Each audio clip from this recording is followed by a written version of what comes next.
Today's A Mediocre Time with Tom and Dan podcast is brought to you by the Bart Merrick team.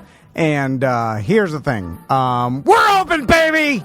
That scared me. Why would you scream that into my face? Not really, but... And why would you directly link that phrase right to the tail end of you advertising the Bart Merrick team? Well, Did you clarify with Bart? I don't believe Bart wants the Bart Merrick team. I don't think he wanted that. And that's what you just did. No, well, and that's not... Here's my point. I feel like that's irresponsible. Here's my point, is in the real estate world...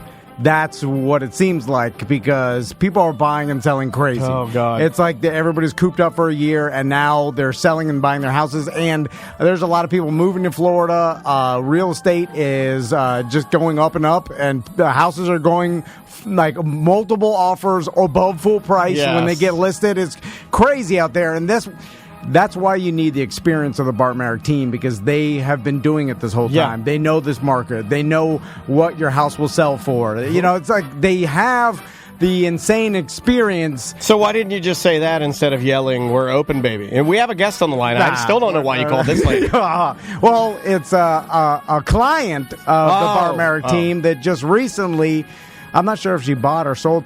Amanda, you're there. I'm here. So, Amanda, she sounds stressed out. Did you buy? Oh my God, Amanda, I'm sorry. I am so sorry. Did you buy? You're like, I'm here. Which wire do I cut? Well, I usually give these people 5 minutes of notice, and then no matter what they're doing, she's in the middle of a job review.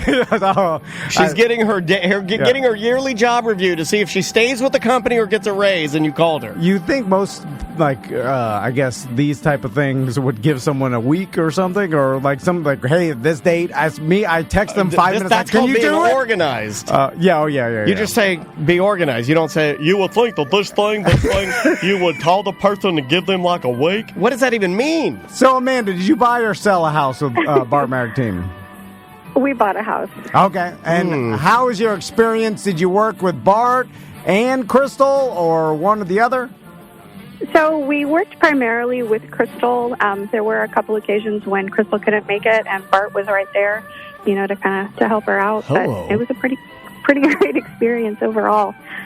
Awesome. And are you looking for more than that? Is that not good enough for you? No. You looked at your microphone as if to say, "Give me more, Amanda." Well, I'm joking. That goes to show you that one of the perks is the fact that you have two realtors working together. Indeed. For you at the same time. So if one can't make something, the other can pick up the slack. It's Did like Crystal share any maybe behind-the-snes stories about her hubby? No. Anything about her husband, or that he maybe did anything to irritate her? Maybe she was driving a little fast, showing houses because he had really done something terrible that day? No.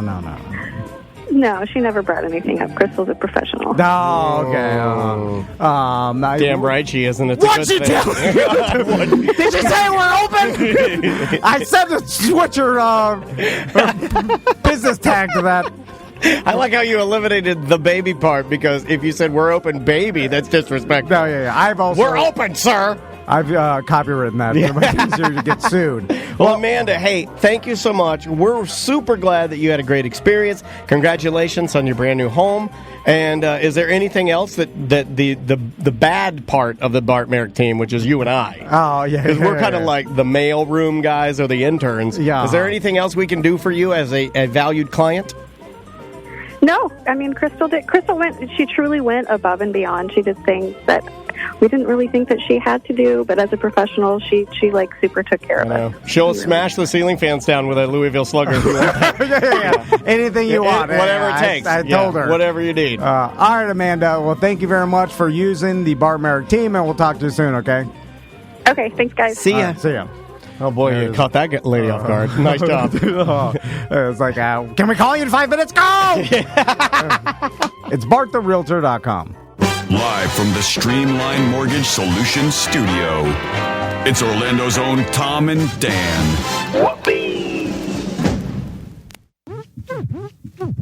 Hello. This is your Mediocre Time with Tom and Dan program. We hope that you will find our presentation precise, joke heavy, and just right. Thanks.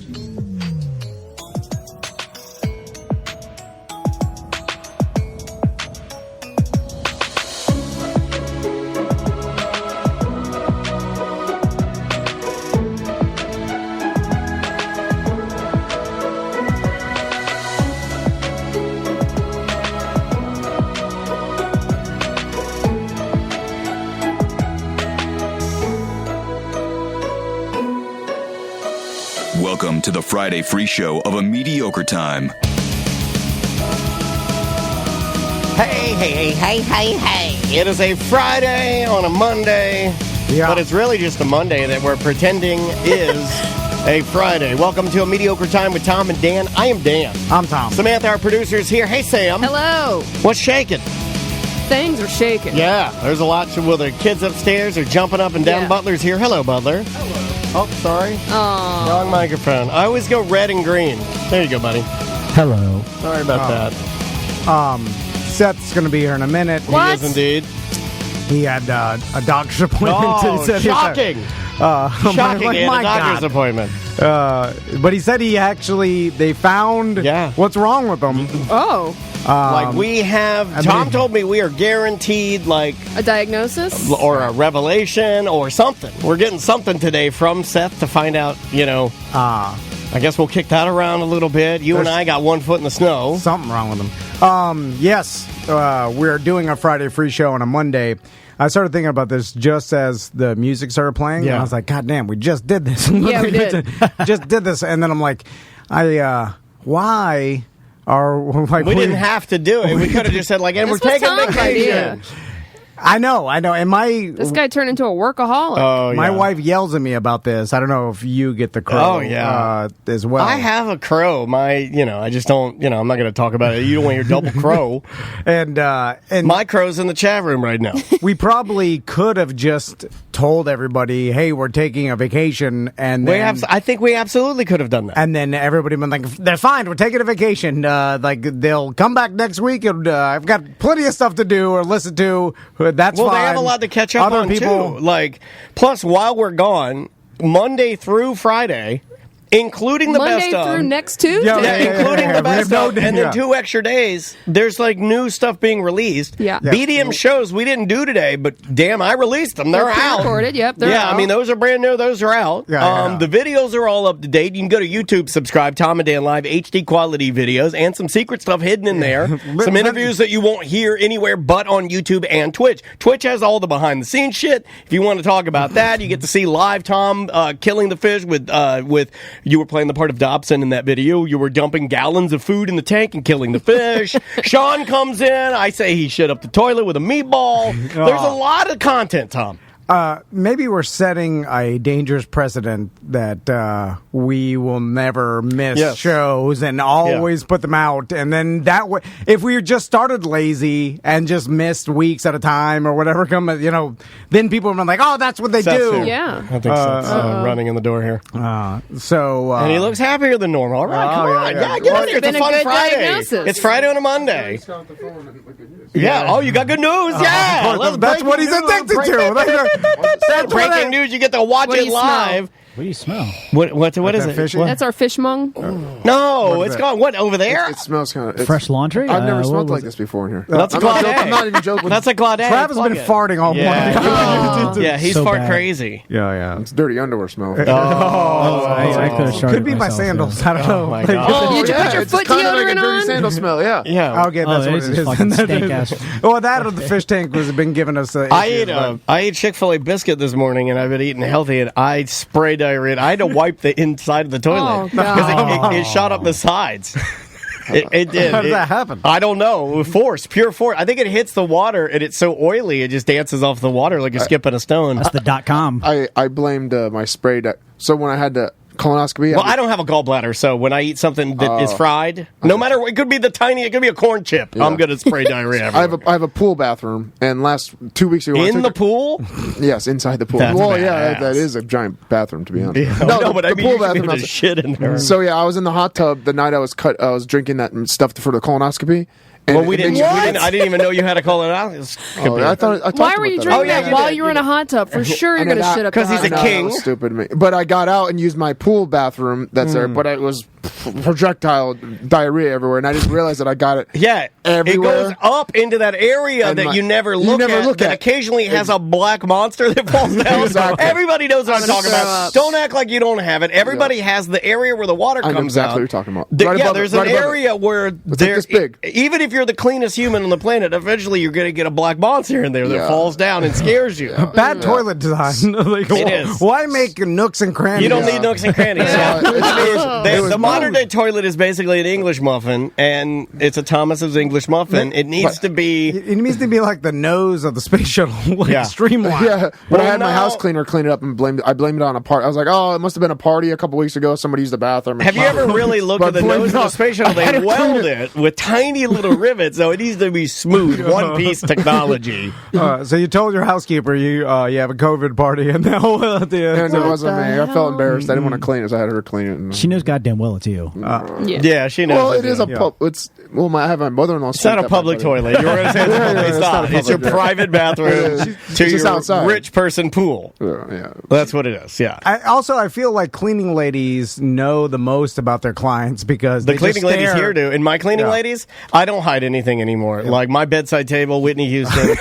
It's everything. It's Coke can that holes poked in it because I got so drunk. I was like, I want to see what it's like to smoke weed out of a Coke can again. Yeah, I got everything over there. I got straws. I got allergy medicine. Rolled up dollar bill. Oh, yeah. But even for drugs I don't do. Right. Little bottles everywhere, just falling everywhere. Mm-hmm. So, Seth, not to start going through all your fake ailments. No, but we have some good news. It's a fun Friday. No, we're not going to. We will not. It's not fake. I told you. We don't think it's fake. You're somatoform, but we got good news. You were on the phone on your way in. You looked happy. Yeah, coming in. Tom said you got good news. Well, I said he got a diagnosis. Of his problem, and I've never heard of it before. It's expensive, and then I have a theory about this whole thing. So let's. What happened, Seth? Well, I went to do a breathing test last week. So I sit in a chair for 3 hours. I drink a sugar drink, and I have to breathe. Wait, that's really bad for you. No, it's horrible. I was anxiety. No, but that's what I'm saying. You're there. That's the point. Do you ever think that these tests might be hurting you because you're having to drink sugar drinks? The point of the test was to hurt me to see what came up out of my breath, to see if there was methane and the different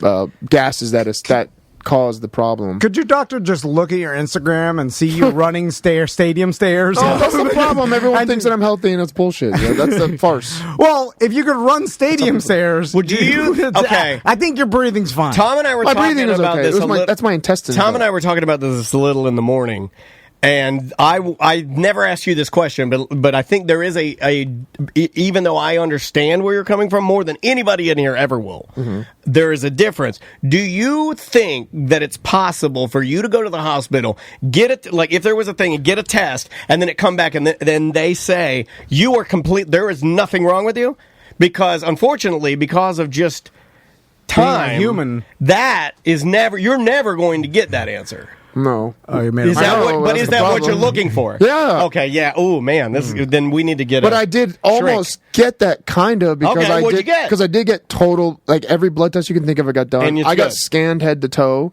But you're good. But there's little things that are off. Are they big things, though, is what I mean? No, Because, they're saying they're little things, but I don't think they're little things. But my car, I love my new car. I like it. But on the left rim, because it's an SUV, and I don't know how to... when I first got it, it's a lot bigger than my GTI. Yeah. Taking this corner around here, it got a little bit of a scuff on there. I'm trying to use an analogy that I absolutely, you guys know I'm all about. It drives me mad. Yeah. It drives me crazy thinking about it. Every time I walk out to my car, it's the first place I look. Right. I worry that you're looking for something that is not real. If that's the problem, then you're... No, of course he is. No. There's a difference. But it is mental illness. Hold on a second. Before you guys start going crazy, there's a difference between getting a clean bill of health and then being like the doctor saying there's no such thing as perfect, is what I'm saying. The floor he wants, if that's not real, then you have to give him the next best thing, which is what you got. Yeah. Right? So that should make you really fucking happy, right? Oh, God. Of course, it's supposed to be fun Monday. What's going on? I'm trying to take it from a guy. I have the hypochondria. I know what it's like. I'm nervously in the back of my mind. I'm sure I'm afraid to get on this plane tomorrow. I'm sure I think it's going down. Listen. like I'm trying to help him find the next best thing because I think what he's searching for that like if you were to be able to get a printout back, no matter what, they're still going to say you're like 35 years old. Yeah. No matter what. I was helping him. Thank you. The doctor did say, like, look, scan anyone like they did you. They're going to find something.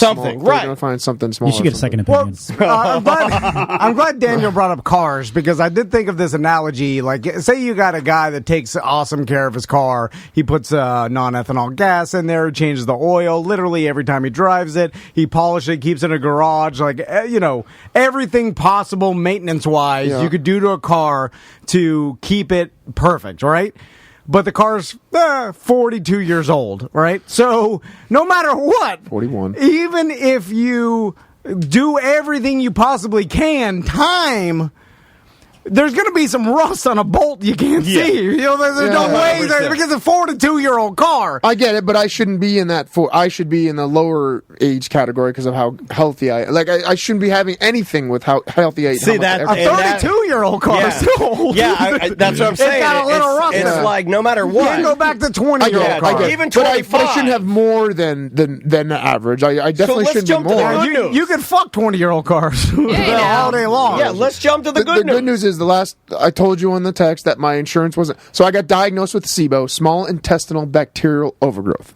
I have lots of bacteria that's not supposed to be there. Spicy small intestine? So yeah, it causes all sorts of symptoms, which a lot of the symptoms I was having, like that's joint pain. awesome. Yeah, which is great, but the insurance. It's going to take like a probiotic, or is that really awesome? Probiotics makes it worse actually, because it feeds the bad bacteria too. I'm supposed to take a special type of antibiotic that only kills the bad and keeps the good, or it's the best at doing that anyway. Mm-hmm. Went to pick it up, $3,200 for it. My insurance wouldn't cover it, so I was literally wanted that bad where I'm getting my card out to pay $3,200 for a thing, and my girl's like, "No, absolutely not. What are you doing?" So I was like, "Okay." Said your daughter. So I apologize.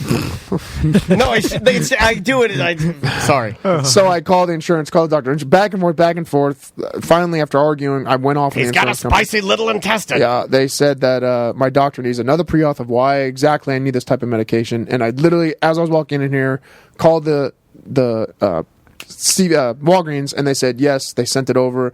So what is it's covered? I'm like, how much do I owe? They're like, it's covered 100%. I'm like, thank God. So after this, I'm going to get my antibiotics. Just a special type of antibiotic. Okay, to kill the bad bacteria. And then you take that. It's three times a day for 2 weeks. So the doctor's like, I got your test results. You got this rare bacteria. Like, is there any chance you've been eating pounds of seeds a day? That's the only way I can think of. Or eating ass. You have to eat 10 pounds of seeds to get this. That's the other thing. There's all these. You don't catch SIBO. You get it from other things. Like it's overuse of certain antibiotics can give you it, or using too much antacids for a long period of time can give it to you, or problems with your liver can give it to you. Yep. So I read everything and I saw the liver thing, which is the worst thing, and I'm fucking freaking out. Like, well, the CT didn't pick up something on my liver. Hold on, have you been taking too many other antibiotics for other fake illnesses that cause this? Yes. So in my huge story I told you a couple weeks ago, I didn't mention that my doctor gave me antibiotics because I thought I had a kidney infection. Well, that was kind of my point. Is that do you ever think that the amount of tests will ever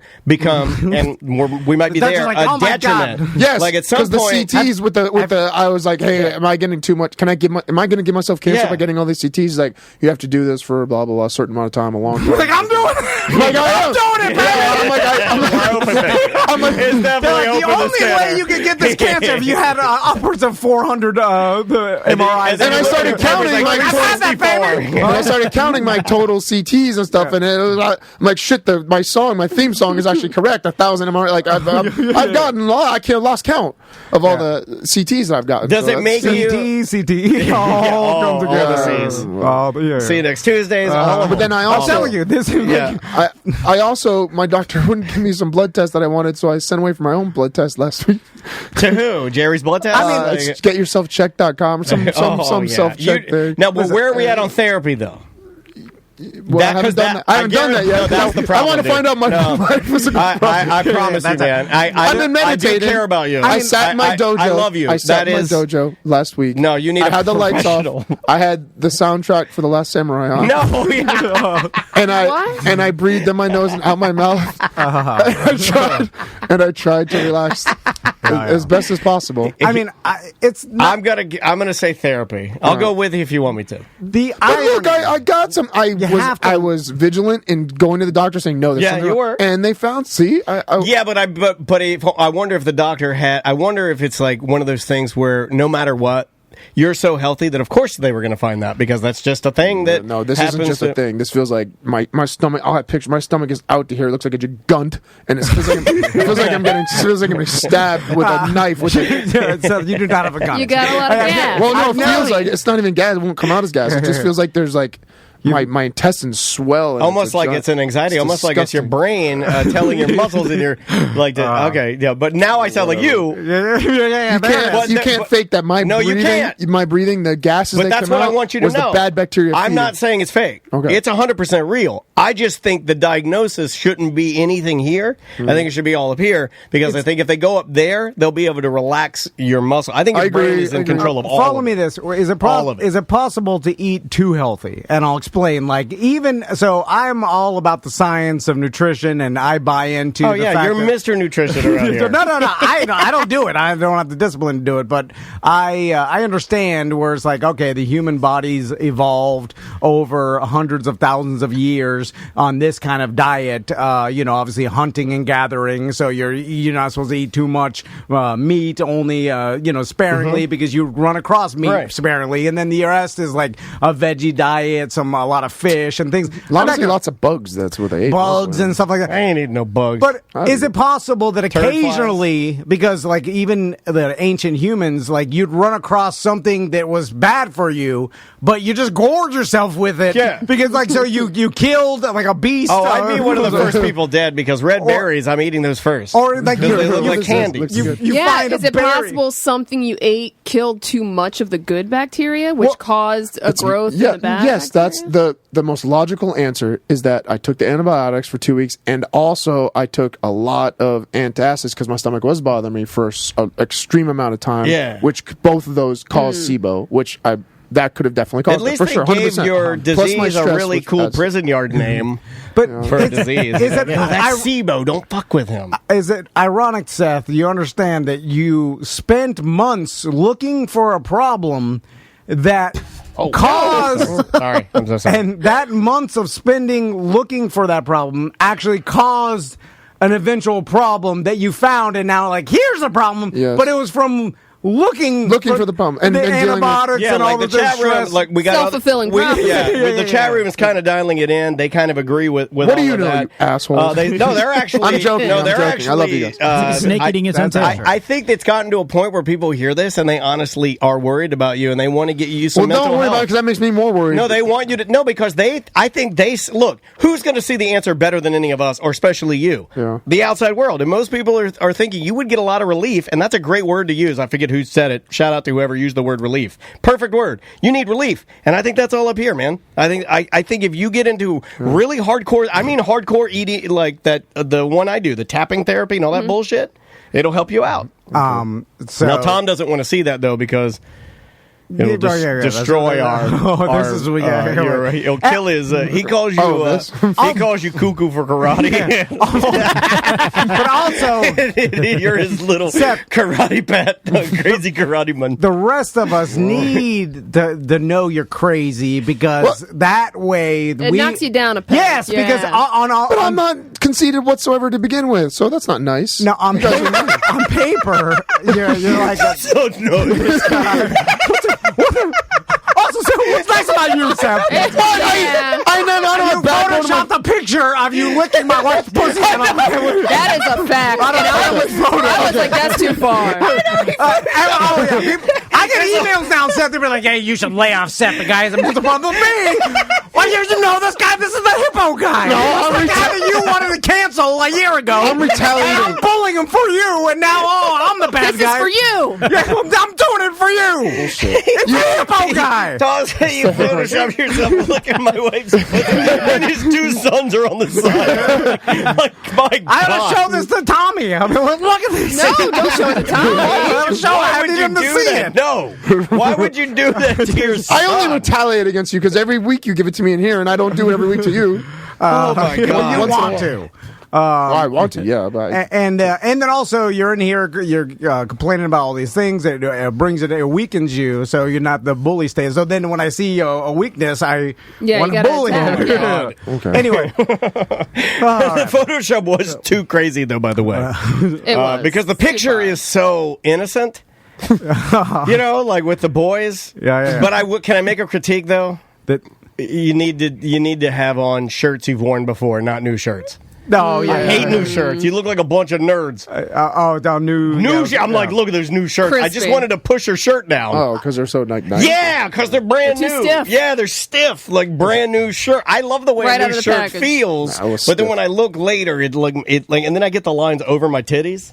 You didn't have those, at least. Oh, yeah, that's like the folded shirt line titty thing. Yeah. Just tell me what to wear and where to be. That's all I care about. I know. I've gotten to that point now. Don't care about anything else. Yeah, that's why I wore the lumberjack shirt when everybody matched me. I'm just like, fuck it. So Who cares? Let's do some voicemail email. A Just little get it mail, started. I'm not even going to call it that because the intro's too long. I think got a we little, can all agree on that. Because this Daniel mentioned it. We're doing a Friday free show on Monday because apparently we never like to stop working, and we wanted to get out shows at all regular scheduled. So there'll be completely at least the first hour of ACTs all the way through our vacation. Indeed, they'll be playing, and then also the BDM show we're going to do out in Colorado and everything. Yep, and we'll start with email. All right. Ghost of Manute Bull in our Twitch chat room, twitch.tv/Tom and Dan Live. You are correct. We neglect emails the absolute most, and I see a nice stack over there, and I'm not talking about your upper half. Sam, to you. All right, this fits right in. It's for Seth. ERP and anxiety. Hey, Dan. BDM here that happens to have a PhD in psychology and struggles with anxiety and Tourette's. Okay. Ooh. I don't listened trust to him. a Friday free show and wanted to give you, Seth, and any other BDM some info. I'm sure you've looked into everything and seen all the therapists, but if you're anything like me, then it's taking you a long time to find a therapist that actually knows how to help. Yes. Anyway, besides pills, which are more or less a crapshoot when it comes to treatment, True. the really only effective treatment out there for anxiety is called exposure and respond prevention. Oh, that's when you kick your grandma's bathroom door open. I think of that story once a day, Terrible. every day of my life. Great grandma. Yeah. Every day I think of You son of a bitch, you are. To be clear, it does not get rid of your anxiety, but it will reduce it to a tolerable level. With meds, maybe even a normal level. This is my first time contacting the show, and I only felt the need to because it seems like Seth did not realize that everything he did contributed to making his anxiety worse in the future. Understanding why anxious thoughts continue and how to break that chain is the point of ERP, so maybe take a look for a psych that ERP. provides it. Well, what's your number? I don't have his number. Can I do televisits with I you? believe I do have this person's contact info. So if you just hold on to that, Sam, after the Does he show. do Zoom? Really? I'll I'm give you. really It might be a woman, interested. I believe. I'm not Oh, sure. no, who it is. I don't We had a trust lot of her. doctors reach out, though. So don't at all feel embarrassed. Don't at all feel weird. No, I don't feel weird. Nobody My should. doctor gave me anti-anxiety meds, but I don't want to take them. Well, you should at least go to therapy, though, or be open to it. Yeah, you- No, I'm 100% open to therapy. Because yeah. it I just don't works. want a woman. That's fair. Hey, that's You get to fair. pick what you like want. my wife doesn't want a guy gynecologist. You know, I don't either. I'm doing it for you. I know that came out bad, but I just feel like my. Okay, there's no hiding. I just don't know. That's fine. It's whatever you want. That's fine. She doesn't understand my I testosterone like needs. male masseuse or massage therapist. I like male proctologist. Mm-hmm. I like male urologist. I like male general practitioner. So was it I Travis? like that was- female Chipotle. Okay. Isn't who was talking about they're close to having some sort of blood test that you could do at home and I they was. and say, okay, Travis. Well, so then you it's not know true. It's a lie. yeah, I know. God damn it. Wait, what does it do? This morning he was talking about he's going on tour with a day to remember. No, it's called the CRISPR home test, and I heard it on NPR. CRISPRs. CRISPR home test. CRISPRs, that hasn't been around for years. Public should bring CRISPRs back. Yeah. Gene hacking and stuff like CRISPRs that. was the shit.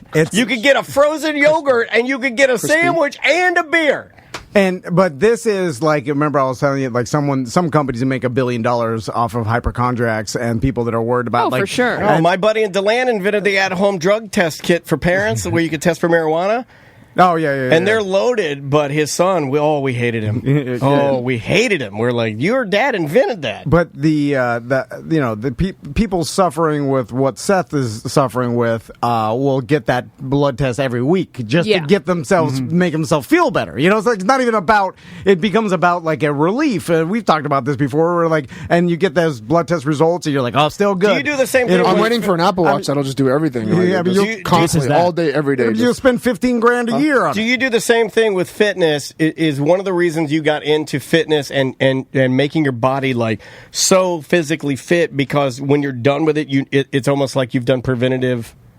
Like For now, but more when than you ever, get done with a workout, do you look at it like almost like you took medicine, or I know I feel better. I know mentally I feel better afterwards. Okay. So I guess it's kind of like a drug type thing. But you're addicted to the fitness and the way that you feel. Sure. You thought your muscles are too big? It's a lot of work for your heart there, buddy. You don't need to be that big for your heart to work. I'm a lot lighter now than I ever been. Super efficient. And I just was at the cardiologist 3 weeks ago. So. 3 weeks ago? Well, it's time for another visit. You got it. A lot can happen in 3 weeks. 15 oh my pounds. God, he's got me doing it now. 15 pounds of extra muscle. Got a lot of your heart to do. Anyway, That's true. What's the voicemail? Here we go. Hey, Tom, Dan, Sam, and Trav.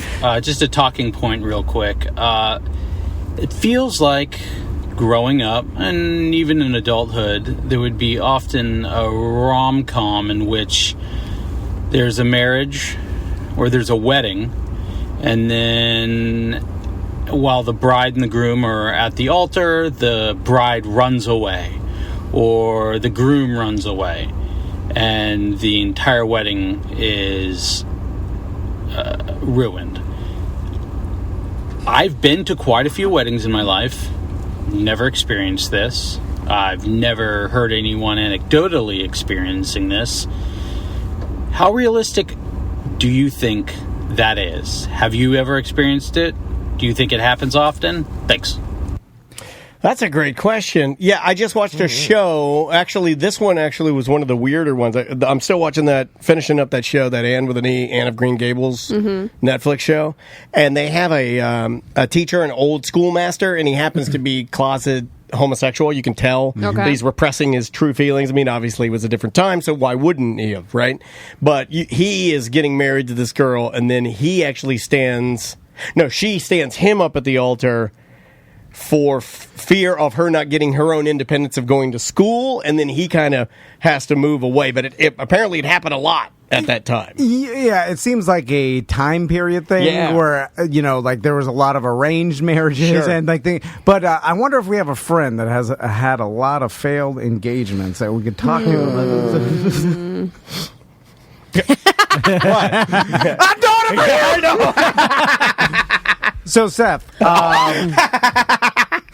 I know that there's been a couple... Hey, you gotta sorry that I'm a hopeless romantic. Because I care too much. I feel too deeply. So how One time many... I gave an older key to my old BMW, and I wrote a love note to her. I gave it to her and said, "This is the key to my heart." I don't know if you want to talk about it. I don't know if... I never ask you if you're cool. Like, even your health problems, I've never asked you. I just assume... No, you text me and say, "We'll talk about it on the show." You don't ask. You say, "Oh, no." You're like, "Hey, shut up. We'll talk about it on the show." No, if you said you didn't want to, you could text me back. Well, I don't. I'm so sorry. So, for the listeners watching, you just witnessed one of the only times I got uncomfortable live on camera. That's weird. I feel crazy today. You've had a couple broken engagements, right? Well, do you count two? Well, do you count the? Do you count the actual marriage? Yes, I do. No. Do you count the marriage? No, you don't count. You don't count. No. Okay, so two engagements. A failed marriage does not count as a failed engagement. Those are two separate failures. Okay, just making sure. So I'm one failed marriage. Two failed engagements. Okay, all right. So that's a lot. That's kind of a lot because you actually proposed. I'm 41. I had a lot of time to build that up. I think I had one failed promise ring where she didn't want to fully commit to calling it an engagement. It was like until something better comes along, and hey, something better came along for her. Oh, yeah. But then she killed herself. No, come on. No, this is all true. You better add that part. Well, I mean, it just could show you that even though you think things are better, they may not be. So, that's a fact. your 2 broken engagements. Now that was actually you proposed. And Wasn't one of them like real close to the wedding Yeah, day? it was like a few months away. The last Okay. one, yeah. Well, I've heard of those before, and really only from Seth. Like a couple months away. I know a lot of those. Like a couple months away. A-Rod and Jennifer Lopez. I mean, that's a thing. You get close to the wedding.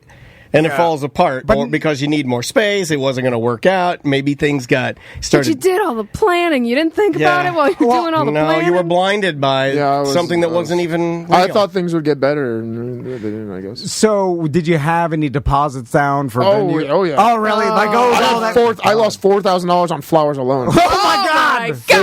And she wouldn't. And I should find the name and just. Did they give them to you at drive her least? to the dirt because she's a piece of shit for not giving me the money back. Well, don't do it here. Hold on. No, I won't do it. If you have to pay, do you get the flowers delivered somewhere? She said that if I ever had something in the future, I needed. Hold on, that's for our next BD. So I think I still have the email. Wait, what kind of flowers? Why don't you do your whole pool for a party? Yes. And let's have the super spreader of the I swear to God, I was going to do that just to at least get the money so we can waste the flowers. Yeah. But I get half of that, so she got half the flowers, and I got half the flowers. So $2,000 worth of flowers. If you want to be, you want to be baller at the MRI machine, have them deck it out as crazy flowers. That would be pretty sweet. Going through. I was thinking about coming to America style, where I just have somebody just throw flowers in front of me as I walk for a good week. Yeah. So you actually had everything, and I had a deposit on Bella Clina. I had Bella Clina's expensive as fuck. I looked at that place. Yes, it's really nice, but it's really I had nice. the catering deposit. Bella I had the flower deposit. Bella Clina. Bella Clina's. This is Bella's. I had all the suits paid for my. Oh man, where'd you get the suits from? Some rented. No, I rented. I'm sorry, rented tuxes for the people. I didn't. I rented Men's Warehouse. I rented them too, and you guys, without alterations, you guys would have looked like a bunch of refrigerator boxes. Mine were bad. Mine were bad. You looked good. Everybody in my wedding looked good, but if you really dialed down the suits, ooh. I bought polo suits for all my bad. Ooh, that's polo suits. That's nice. Ralph Lauren. So he's like Ralph Lauren. He had to lean in to say it. But I bought all my groomsmen chaps suits, Ralph Lauren. Having it actually get up to the day, and then also, I feel like maybe there's been in real life people that canceled like day of, but I feel like it's rare. Yeah. There's no one that's ever gotten to where they're standing at the because why would you waiting for even the bride. show your face? Like I feel like someone would say like, "Hey, don't even set everything up. Yeah, the bride's not here, or we can't get a hold of her." Right? Like you wouldn't be standing there like the groom is standing there waiting for the bride. They're playing the music. Okay, hold on. It would be doesn't more. happen. That's a movie. It does happen, but if it ever happens, which I think it does, but it's extremely mega rare. It only happens in redneck towns with white people and drunk white skinny rednecks. This almost happened at a wedding I was at. That's my guess. Virginia? No, it was here. Okay. And, I was going to say Virginia guaranteed because those are my people. That's my family, and they will do stuff like that. The bride almost took 30 minutes to come out. Like they just kept on replaying the music, and everyone was like looking around like, "What the fuck?" But she was there. She was there, but yeah, I mean, it was 30 minutes for her to get on. Everyone was like, "What, should we get up?" Yeah. People probably just nervous. Like that's different than shit or like just diarrheaing it up. You're having cold feet, or like because even like think about it. Like say you didn't want to marry someone. At least go through the ceremony and say then it every day.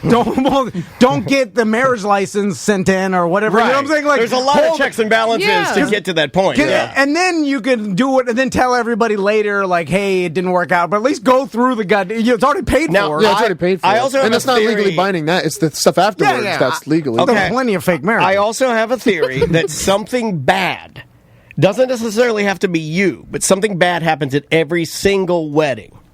Something bad happened at mine. I don't mind talking about it. I don't even think they're married any longer. Eric Weber came to my wedding. Eric Weber used to be a newscaster here in Orlando on the CBS affiliate Channel 6. He and his wife at the time got in like a knockdown dragout, like in the reception, dude. Oh, fight? no. Like fist fight? Yeah. And then was punching? And she stormed out and left. No. And then he had to get a ride home with Bo Rhodes. True story, yeah. Wow. That's all true. Not punching. No one's punching. No, it wasn't I thought it punching. was a knockdown, drag out. That's what I was thinking Like, too. no, like knockdown, drag out. Like, Did you guys like they're separate screaming at Really each other, loud, not very happy. I Yeah. had something similar happen as well. Really? Yeah, we had to kick somebody out of I it. think People get their their shit together at other people's weddings? I think I did that with my wife during the wedding. What? It's because we had a full liquor bar. Yeah. The Open liquor's bar, really what blacked does it. out. I've been, like plenty of, doing the worm, blow my suit out. Well, that's fun time. That's you're not fighting with anybody. But then it turns to fighting fast. Oh, okay. Yeah, have fun, fight. That's how it goes. For a while, and I don't know if you guys were this way, but I don't mind hanging myself out to dry and using myself as the guinea pig. For a while, all weddings that I went to would end with me coming home and getting into some sort of fight with Andrea, and I'm arguing with her while I'm destroying my wedding garment. I think you've done this. I know you have. The bed lots of times. It's like you'd end the wedding, you'd go to celebrate somebody else's love, and then ruin your own relationship. That's how it works. For me, I would come subconsciously home just you wanted to bang all the bridesmaids. No, it's how failed alcoholism, marriages extreme start. alcoholism. That had nothing to do with that's my problem. You have a different problem than we do. So you're not sloppy like we are. Let's get one more email. At least we get two, and then we'll take a break. This is a doozy. It's called Toadstool Honeymoon. All right. Oh, no. In honor of my 12th wedding anniversary, I'll share a disgusting story from my honeymoon. My husband and I were staying in a timeshare that had a jacuzzi in the bedroom. The first night that we were there, we decided... You could have just stopped there because that's disgusting. We decided to use the tub, and I started to fill it up. While we were waiting, we began to have anal sex because I was on my period. Wait, while you were waiting? The only thing I've ever done while I'm waiting is check my email. That's it. I've never... We later switched to the tub and finished. I climbed out before him and watched him wash up while I dried off.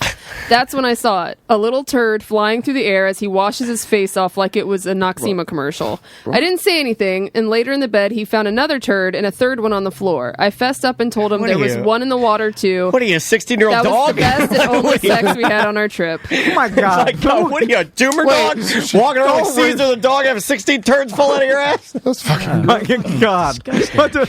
Are you a mom? Along the same lines as every time you meet someone or you send me an email, they're like, tell me a list of problems, and then end it with, I'm just like you, Tom. It was a bunch of bad things. Like, hey, my wife's a big crow, and I can't remember shit. I'm a terrible person, just like you, Tom. Hey, listen every day. I'm not like that. And then all of our emails and voicemail, they're drunk or they this is first of all, this was a lady. Yeah. And ladies, you may call me old-fashioned, but I don't feel like look, I'm not trying to steal your independence. I'm not trying to take anything away from you. You're just as capable as men, but it is a little more shocking for me to read and visualize an email from a lady talking candidly about being okay with turds falling out of her butt like a little dog. Also, if you're that flippant about... Little dog shit without knowing. Caesar does it all the time. He forgets, and it's just falling out of him as he's walking around. My old dog did that. If you're that quick to do that, you would think that you would know that there's a process of preparation before you do that. Like if you talk to any porn star, they have to go this like a Seth colonoscopy. They do 24-hour day they clean that shit up. Yeah, well, they don't do it. It's not like it's not like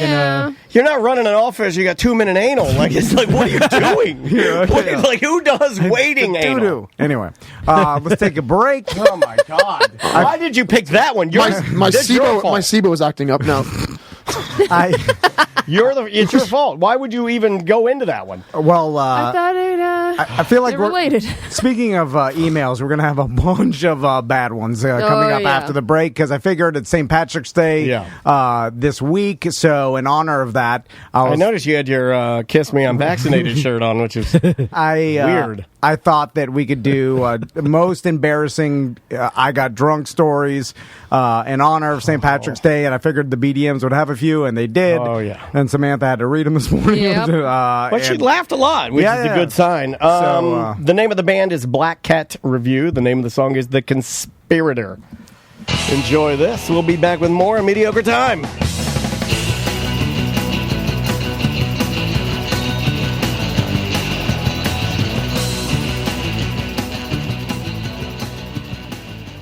All Gringos Locos locations have our magnets, some koozies, brand new koozies that we made, even some custom BDM stickers.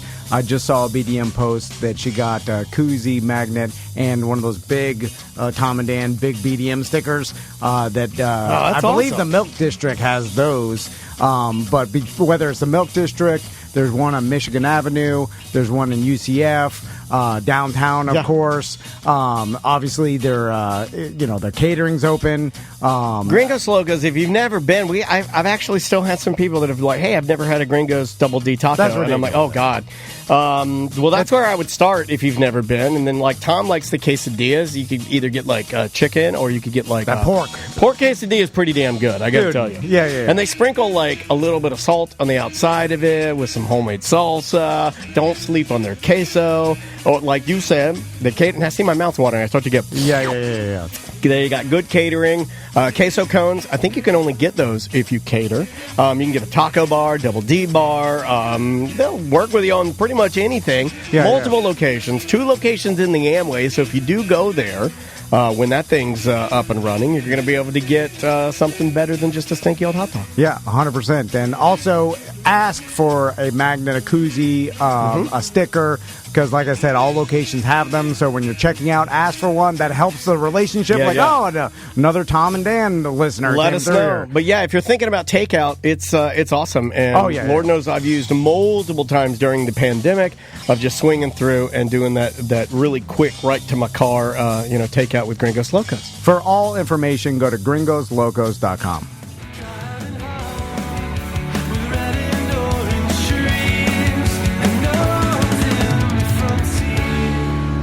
Welcome back to A Mediocre Time with Tom and Dan. I'm Dan. Tom. Samantha's here, Butler's here, Seth Petruzzelli's here on the old news. Welcome back to the show. So I thought since it's St. Patrick's Day Wednesday, right? Yes. We do a little... I didn't even get any, did you want, some Irish music? No. Because normally, when you do that, you got to, play, and you should play Leprechaun Undercover. Oh, yeah. But I always forget to pull that stuff, too. I don't think of St. Patrick's, sorry, Irish people, I don't think it's, real. And I don't care about it. And the guys next to... on Corinne, across the street from one of my favorite record stores, there's a little record store called Park Ave CDs. Across the street from them, there is an Irish family where they do the big orange, green, white. There's things that mayors hang in front of their balcony. Yeah. They got the flags. They got the clovers. They dress up. They're holding signs. I'm sorry, I don't think it's real. It's stupid. Here's how spoiled. I'm sorry, it's stupid. Spoiled my sons are. They were asking about St. Patrick's Day. They found they thought it was a 4-leaf clover in the backyard, but it's just like a clover or whatever. And then they're like, "Oh, we found it." I'm like, "Oh, that's from the leprechaun." I'm just making up something, And they're like, "What does he bring us?" Oh my god! All these he brings Daddy sparkly water. No, that's what they've done. All fictional characters bring something. Maisie made a leprechaun trap yesterday. You should make it evil. Did you make a trap? Oh, I hope she catches you. If you're not good, the leprechaun will steal your stuff. Fuck, I should have thought about that. Just a white claw under a box. You know what? You still got it. God damn it, it would work, too, because I would, go right in there. Even now, it sounds delicious. But they did ask me, they're like, well, what is the, I don't even know. I know we've talked about it a bunch of times, St. Patrick, and I'm, telling them about the snakes. No, okay, this is what Maisie said. No, Maisie said that the leprechaun plays pranks. She made a leprechaun trap, which consisted of a cereal box that she cut the top out of. She painted a rainbow on the inside of it with a fake pot of gold. Supposedly, he'll get in there, and then she put a piece of tape. How you can loop tape so the sticky side is still sticky on the outside? Yes. She thinks he'll jump in there to look at the rainbow in the pot of gold and get stuck to the scotch tape. Oh, like a doo-doo net. Yeah, like a doo-doo net. It's no different than what Byrne does around here for our horrible poo-poo infestation. Anyway. And then he turns the toilet water green. I don't know the story or what and then I tell That's what she said he does. And then they're like, well, what else is there to this? I'm like, adults get drunk. That's really the only thing that I know that everybody kind of conforms to is it's a drinking holiday, right? Yeah. I don't know anybody that decorates their house. Feed them some Lucky Charms and call it a day. Is it Irish? People just wear green. Yeah. So they don't get pinched. And you get drunk. Yeah. I hate that tradition, by the way. Fuck that. The pinch? Yeah, don't touch me. I also don't... Lucky Charms, I've seen the commercials lately, and Lucky's like, me green marshmallows would turn the milk green. And I was like, well, what the fuck did they do before? Yeah. Have you seen the new commercials? He goes on and on about how now his marshmallows will turn the milk green. And I'm like, well, yeah. They've been doing that for 100 years. I feel like it kind of turned it pink back in the day. I think it was pink. Seth, this old man still watches regular cable. He's got a satellite dish. I have to go on my YouTube to watch retro commercials on purpose. No, these aren't retro commercials like the new ones. None of us see commercials now. Yeah, this is none of us see. Your kids don't watch regular TV? No. Even my daughter likes regular TV. We stream. It's a stream and then YouTube. She likes regular TV. So anyway, I figured in honor of St. Patrick's Day, we'd put a prize out there for the most embarrassing got too drunk story. Okay. I put it on the BDM page. I also wanted to promote, we've got a collaboration we're doing with Villain Clothing. And I talked to Mark, the owner of Villain, and he said everything's going to be ready on Thursday. Now, BDMs will get the announcement first. We'll let you know exactly what time, but we've got those White Claw party tubes, I'm calling those, like basically White Claw party noodle. And then, I got to show you the hammock too. The hammock. I hope you'll show me the hammock. It's a complete branded Tom and show hammock. me the hammock. We got dog take leashes, the hammock off. A bunch of different products. Oh, question about the dog leashes that came up. I know that Eric's taking them out to Pints and Paws. Yes. But is he also putting them on the website? Well, dogs can't use websites, you idiot. Everything is going to be on villainclothing.com, but it will be a click-through through tomanddan.com under our merch section. But it'll be online. Yes. Okay. Yes. That was the question. Cool. It will be online. So all that will be announced soon. But someone will win a White Claw beer tube. Why aren't we bringing the beer tubes? Like, I was going to bring one tomorrow before we get on the plane. I was going to load it up with what I want to drink. Oh, yeah. At the airport. I heard that you're mad about the fact that they're not serving alcohol on the plane. Oh, they're not? I'm not mad. I'm not mad about it, but it's like, I mean, I understand it. It's to cut down on contact with human beings. It makes sense. You want but it kind of sucks. No, I put a call into my doctor. Okay. No, I was never mad about it. Who said I was mad? No. The crows are crowing. That's how it works, assumed. Man. They do a game of telecrow, and next thing you know, the whole thing is blown out of proportion. When the crow is con, it just comes off mad. Oh, no, it's like it does. It's like a Russian. Like anything they say, harsh. It's like it's like, are you mad? Are you happy? Well, no, I can't tell. This is what I said to Andrea. It's like they when you get on the plane, supposedly they hand you like a bag, and it's got like the stuff that you're going to get in it, which would be like a water and maybe a napkin or something. I don't know, but just switch my water for a beer. That's it. And then pre-charge me whatever you want. You could charge me $20 for that beer. I'm just saying, I'm not bitching because if you say one thing, the next thing you know, that's guy. No, I'm just saying, just switch mine for a beer. I'll be a happier patron. Just bring a couple airplane bottles, man. Apparently, you're not allowed to bring your own airplane bottles. Well, of course, you're not allowed to. You can do it. But I'm not. Make it stress free. Yeah, we can continue. So we're going to decide the winner, right? Yeah. Okay. First story. So this one's pretty quick. It says, I took the old wife to a Dave Matthews concert, pre-gamed in the parking lot, partook in $18 beverages at the show, pulled over on the way home hoping for a fun side of the road quickie, and slammed my finger in the door when getting out to, quote, look at the stars, and about broke the damn thing off. Serves me right, I guess. All right. So we got a guy that slammed his own hand. Trying to get a quickie. You got anybody here drunk drove back home? Who slammed their hand in a door? Anyone here? I've done it. My dad slammed my hand in my door. I wasn't drunk, though. Not in recent years. As a child, yes. As a man, no. And it feels like it would be impossible. I've seen those ones before where they slam and it's in there. Yeah. How does that work? That doesn't. It actually shut. And you're like, how? Yeah, how does that work? Shut? It's smooshed in there. Yeah. You'd think that even the girth of your finger would cause the mechanism not to totally latch shut. It would just bounce. Do that weird bounce. It hurts. That 300-pound of steel door is a lot stronger than your little bushy finger. It's bad. Here's one from Mike B. He says, obviously I have quite a few, but the public story is a story we don't even talk about at the house anymore because of how embarrassing I was.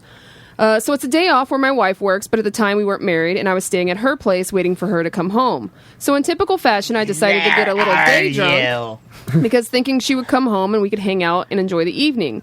Well, I got way past a little day drunk, and she came home to me completely blasted. She deals with me drunk for a bit, but decides that she still has to go to Publix to get her dinner items.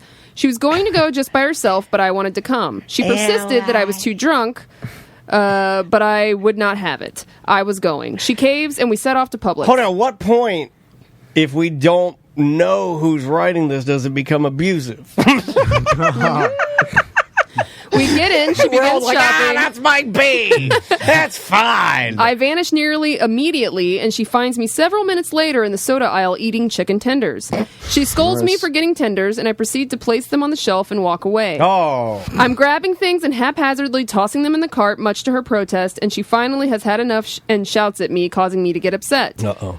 She can tell this isn't going well. You don't want to see him when he's upset, too. And she abandons the cart with all of our items, grabs me by the wrist, and pulls me out of the store, and we go home where I was too drunk to even stay awake during being yelled at. So needless to say, she still married me, and we are still weary about going to, I think it means weary about going to Publix after I've been drinking.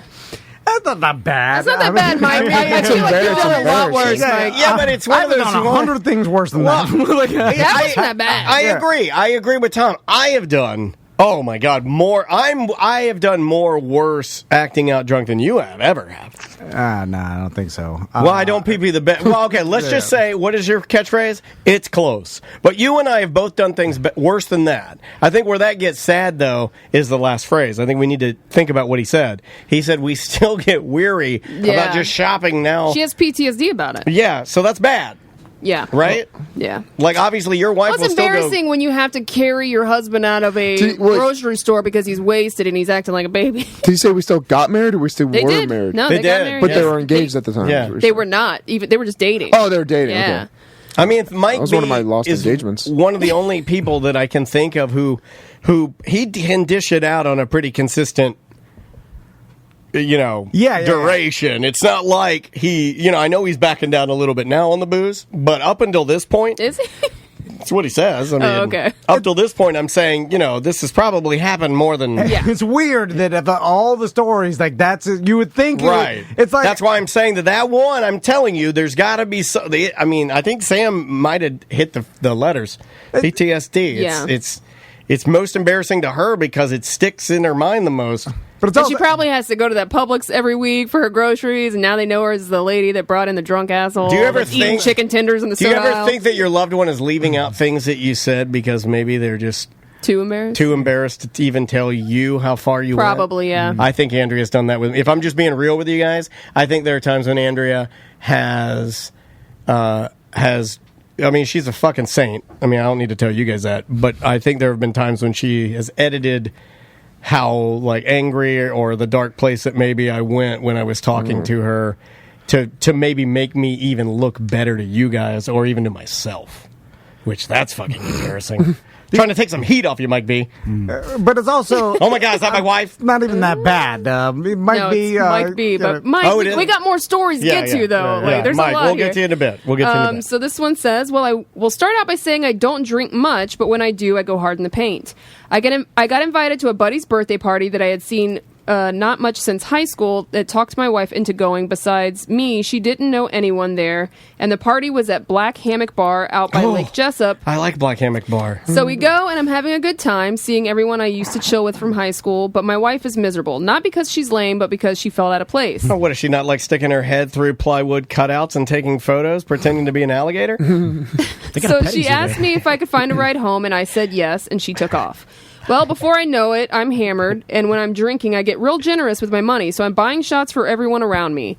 After about 2 hours, I'm zombie drunk, and I walk outside to go nowhere because I'm in the middle of the swamp woods in Black Hammock, and I start walking and go and sit down and step into a ditch and fall over. I'm so drunk I can't sit up at this point, so after about 30 minutes, I hear people yelling for me as if I was a missing person or something, but I can't see 5 feet in front of me, so I had the wherewithal to just turn my flashlight on, and I can hear a friend say he sees a beacon light, and they come over and sit me up. That's kind of funny. They sit me up. Now at this time, I find out the guy who said he would have taken me home has left, and he left me there, I assume, to die in the ditch. But the best part is they called my wife, and she'd gotten lost in the woods out there, so she had to pull over and was sleeping until daylight, I assume. P.S. I didn't read... What? Wait, hold on. Your wife got lost driving home drunk? Yeah. She just pulled over on the side of the road and slept it off till the morning. God. I didn't read the room, and I got all dressed up. I looked like the fat guy from Rascal Flatts, and everyone else at the bar looked like they just got done pumping concrete for the day. It was fun, though. way. And my bill was about $230. And then he has a picture with him passed out in the ditch. Oh, wow. Well, that's got some picture. That's pretty. Well, you know what? When it People comes are to irresponsible. when it comes to getting your look, if Jesus you're Christ. gonna enter a contest, when it comes to getting your file together, that guy he's got good. photos, times, Wow. details. Good Lord. This is from our Here's the friend receipt. Jim from Lakeland. Oh, I love Jim from Lakeland. I wish he'd called, but I think sometimes he certainly knows how to work a gimmick, right? He knows how to just give us enough where we want more. You want more, yeah. Yeah. It was the spring of '87 when my best buddy, age 20, and his 2 young girlfriend, age 16, announced that they were getting married. Immediately. No reason, just immediately. They were the first in our clueless circle of nerds to get hitched, so we tried to do all the expected wedding stuff, including a bachelor party the night before the wedding. Oh. Everybody pitched in for a stack of pizzas in a nicer than necessary hotel room. Somebody brought their personal collection of VHS porno tapes, and all were expected to bring booze. Being from a strictly... Lame as shit. Hold on. Jim from do you even have a voicemail? No. Because Jim from Lakeland is the stereotypical Tom, Dan, Travis, and Sam. Yeah, Jim from Lakeland here. the nerd dad. I love the that guy. Flanders. Well, yeah, so he says, being from a strictly non-drinking household. Yeah. I gathered my courage and walked stiff-legged into my first liquor store as if it were some 1800s Badlands saloon. I can remember walking into my first liquor store, too. It was weird. Yeah. I got Yeah. a plastic bottle of rum and 2 liters of Coke, and despite the stories I had heard, managed to escape the liquor store without being shot or stabbed. Yeah, because your parents would. Yeah, they try and scare you. It's true. Your parents would.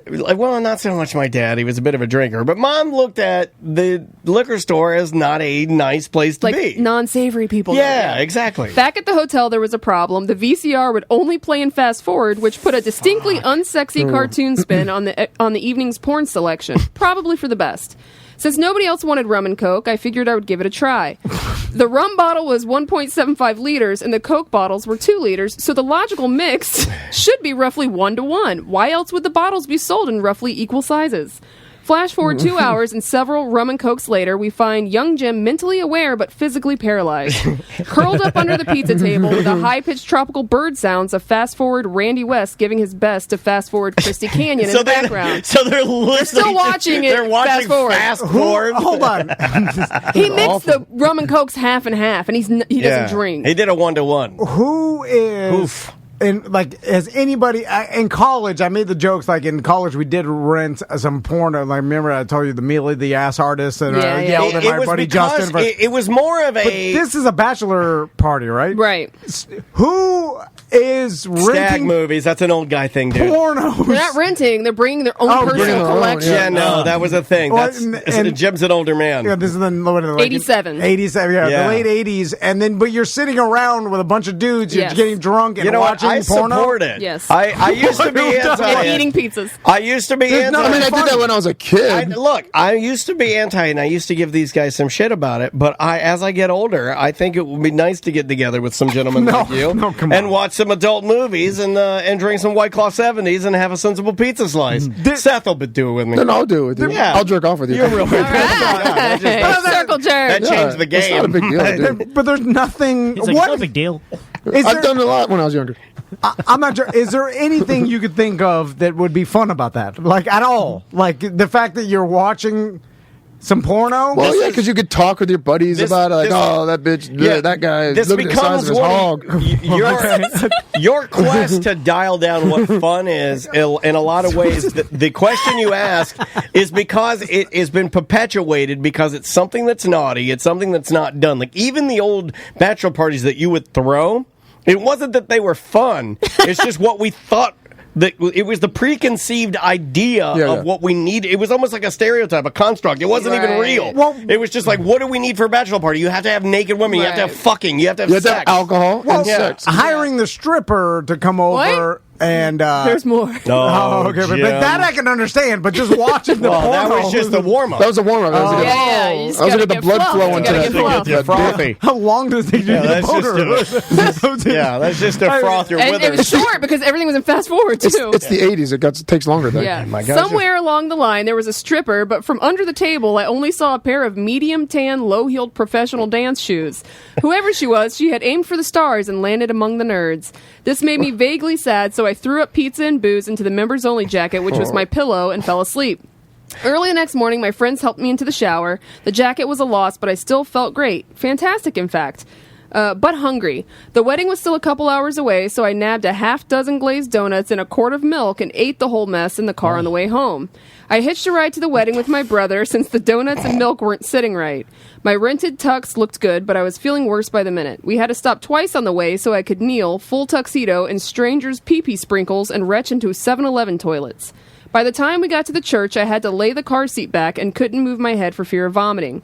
We arrived early and parked right next to the church entrance. My brother put a pair of sunglasses on me, wished me luck, and went inside. Over the course of the next hour, everybody who went into the church walked past me and made their judgments. From behind my sunglasses, I saw them all. Friends offered pity, strangers frowned and muttered, and I, always the good boy and rule follower, was the poster boy of drunken failure just a few feet from the church door of my best friend's wedding.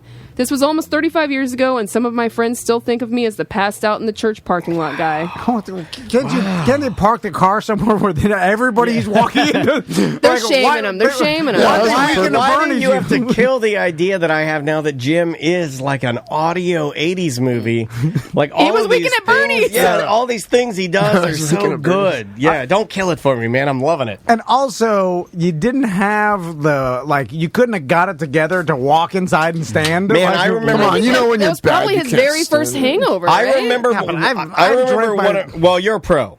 I've drank so much when you should have died last night. I'm a pro. The next day, I can at least stand. I'm a pro now too, but I can remember a time when I went to Sunday school with my mom and dad, and I went into I know I was 17 or 18 because I was in an adult Sunday school class.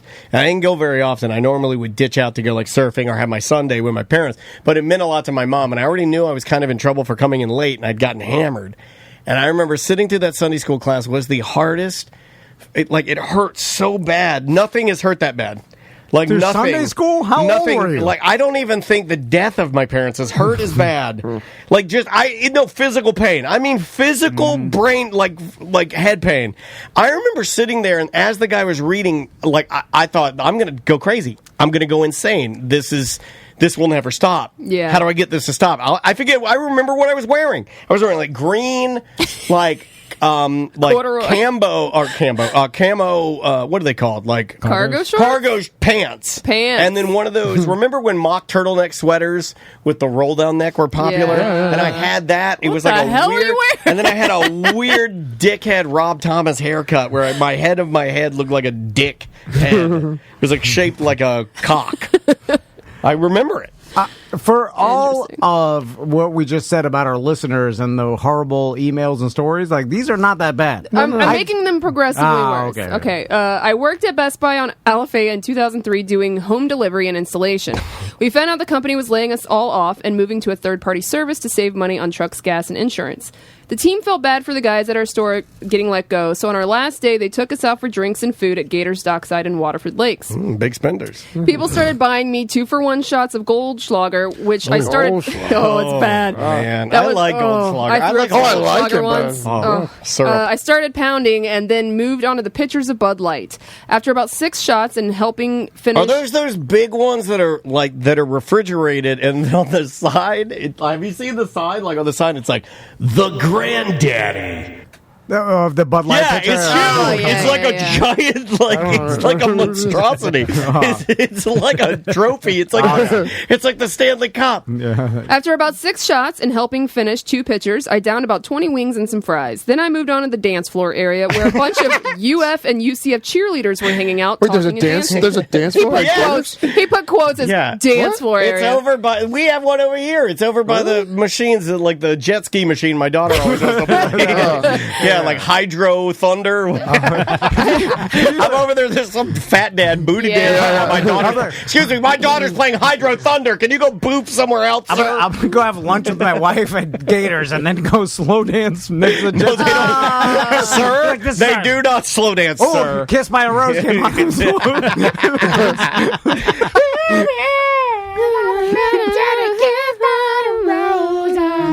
I remember chatting up one girl who looked a lot like Britney Spears. I think I told her. I think I told her that about 20 times. She was at least sweet about it. My manager Jody saw me harassing the ladies and brought me back to our tables where I was invited to do 2 more shots. Oh my God! You're responsible, everybody. After about a minute, I started getting hot flashes, and I could feel my eyes rolling back in my head. The room was spinning, so I put my head down on the table. I don't know how long I was down, but I fell asleep. Our waitress came by and told the others I couldn't sleep on the table, and they'd have to take me outside.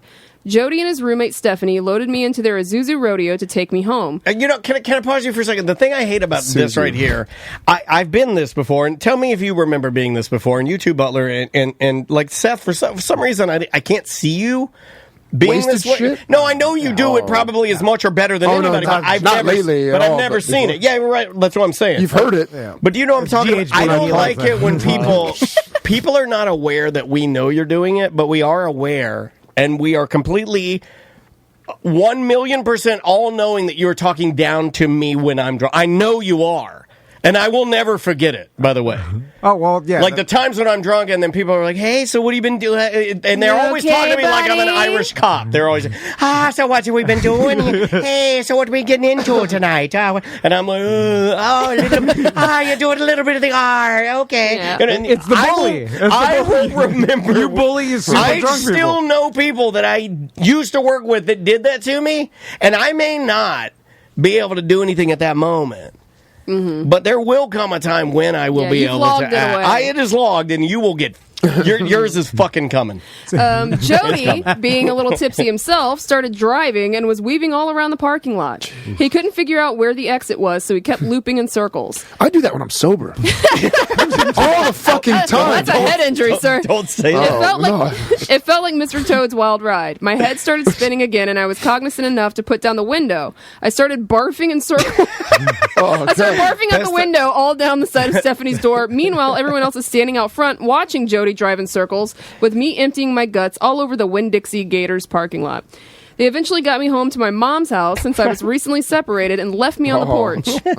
My grandmother, who was also living there, let me in. I immediately stumbled. Jesus, insult to injury. I immediately walked into her bedroom, lifted the lid of her clothes hamper, and peed all over her laundry. Take that, Grandma. You peed in your grandma's laundry? That's awesome. Yeah. Well, that's on brand for you. I like it. That guy gets free karate lessons. Fuck that. That's what I was expecting. A lot more Peepee stories. Yeah. That's a. Well, no, but see, you're expecting your You also posted theme. this last minute on a Sunday. I don't think a lot of people saw it. Look, I'm more the puker. You're more the peer. I don't know. Butler, what's your style? If you were to sum up your style, I'm definitely a puker. Butler's late for events and pukes on the side of I-4. All right. What about... Oh, you're a smasher. You fall I am into a smasher. That. Yeah, you'll fall down. You're I a bust peer. my face. Everybody my has head a style. Like, I'm a puker. What are you? Wait, what do you mean puke? Like, I puke, but I pee my pants first. Oh, then you're our baby. Me and Tom. Oh, yeah, you do both. A lot of people, they wake up when they're blacked out and they pee in random places around their house. Oh, I see. Yeah. No, That's how mine's a puke. It's only happened once for me. Well, because Everybody I know, now saying, like Christine's saying, I should have sent one. She said I had an almost adorable blackout night. Adorable. Maybe we extend this. Look, this is your every St. Patrick's Day. I think that if you're not, You should have gave more notice. Yeah. But what I'm saying is, if they don't meet your criteria, I mean, it's your bid. You don't have to crown a give champion. You anybody. can say, fuck it, we'll do it when we get back. Well, my last one is a 2-for-1. Okay. Because this lady wrote in back to back, and these What about photos? Do we want any photo submissions? My wife. Photos help. The only reason I asked is my wife was going to submit the photo. I know it's a Tom favorite of me, way fatter, 30 pounds fatter, wearing a blue plaid shirt with tighty whities, and there's a little pecker track in the front where I peed, pulled my underwear on, and it just went into the front. No. And then she took a picture of it. It's embarrassing. I passed out on that. I got a good upskirt one of my girlfriend from last Wait a minute. One time, doing it for you. Tom also leaned in. He goes, "Doing it for you." Yeah. And we're open, baby. So this lady writes in. She says, one time Eric and myself went on a cruise that stopped in Key West. After day drinking in strip clubs on Duval Street, we had to get back on the boat. Eric was too drunk to find his boat key and ended up having to get wheelchaired back onto the boat. Once he was the boat he's supposed to drive. Yeah, once he was on board, he didn't want to be in the wheelchair anymore, so he dove out and ran up 5 flights of stairs and then proceeded to run down our hall to get to our room. An old lady was standing in the hall and thought he was chasing her and took off running until she realized he stopped at our room. That's good. Key West was our first stop on a 7-day cruise, and Eric was banned from drinking for the rest of the cruise. Oh, okay. I thought he was on a boat. Okay, on a cruise. His Gotcha. room key for a cruise, yeah. Oh, wow. Sheer terror in that old lady's So that's face. one. I know. Yeah. That probably would have been me, by the way. If I Yeah. saw a guy just trucking it down the hallway, I'd start running. Okay, too. one of my favorite things about cruises is getting hammered and sitting up in my stateroom and watching the people that get left Oh, that's so sad. because they're drunk. I love stuff like that. Could you imagine It is bad. It is, and we saw people get left Yeah. bad. Yeah. Like the people that work in places like Cancun and Key West Okay. and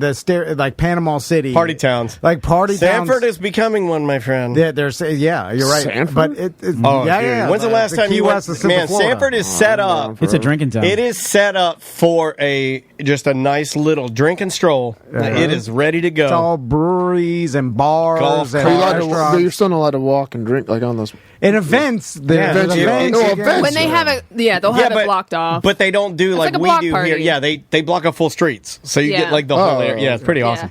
They are working so to get this open is alcohol. the same person.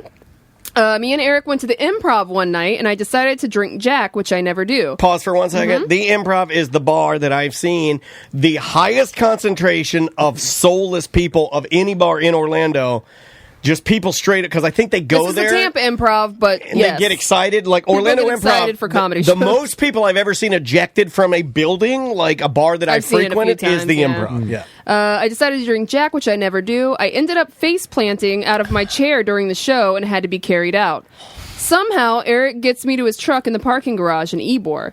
As we are waiting in the line to get out of the parking garage, I start throwing up inside the truck. Eric freaks out and decides to cut the line and crash through the closed lane, breaking the gate arm. Wait, hold on. That didn't need to happen. That is a severe answer to a tiny question, right? It's like, what's the solution here? What do we do? That is not I don't feel like that's your. I don't think that's solution A. I do like the moxie of someone who screams, "We're all too drunk. Hit the gas. Get the hell out of here!" Yeah. Like your wife is puking out the door. You're too drunk. You're like break through the car. Yeah, I don't like this. I don't approve this. I don't like this. Hey, slowly go out like a door. Pay your, like Line was too don't long. attract too much attention. Sometimes I get tired of trying to explain to people why we like this kind of stuff. Like there have been multiple people that email us and ask, 'Cause it's chaos. why do you and Tom like these scenarios that unravel? And I go, because it's a lot of it involves things that is highly illegal and you can kill people. Because and it's not happening to us. Right, That's well, why- that that's why and I it's believe just it. because it's like, what are you doing? It's so outlandish. It's so over the top. So they break the barrier They down. break the gate arm. Then his mom called him and told him her roommate was doing drugs. So while I'm passed out in my puke, he drives to her house and stabs 2 of her roommate's tires, but leaves her there.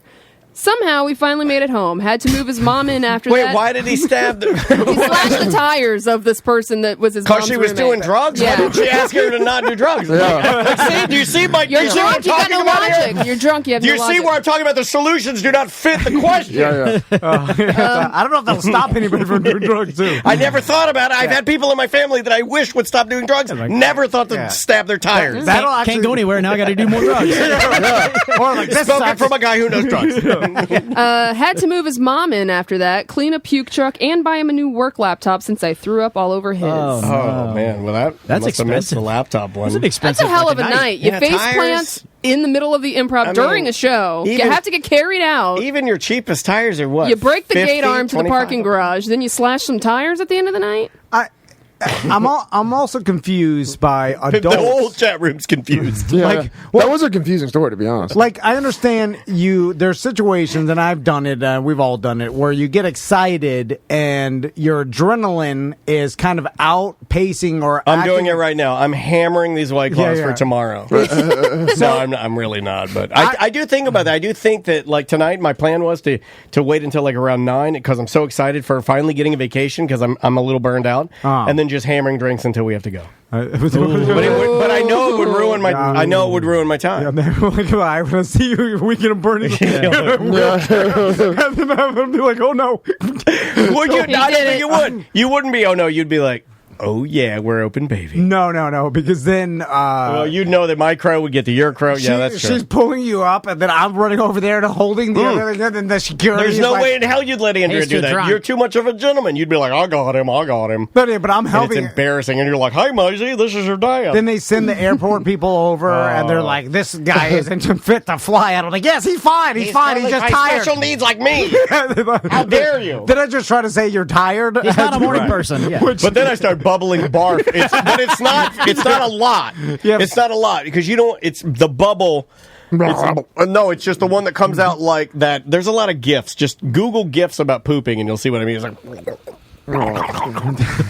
like lumpy. Just. So who's gonna win? What story did you guys my brief descriptions again, or do you remember them all? God, I feel like. I mean, we got the guy that slammed his hand in the door of the car. All the first, we got Mike B at Publix drinking. No. We got the guy that went to the Black Hammock Bar and fell in a ditch. Although I will that's good, say, just because he couldn't say anything. He was signaling. That's okay. Cool. Mike included B, pictures. It makes me feel weird. And Mike B pictures. checking in to this list of people that are trying to win is almost as like I feel like it's like Tiger Woods. Talking to the Masters when Arnold Palmer was winning. Does that make sense? Yeah, but I feel like Mike B's got more time to go before he will eventually be the Tiger of.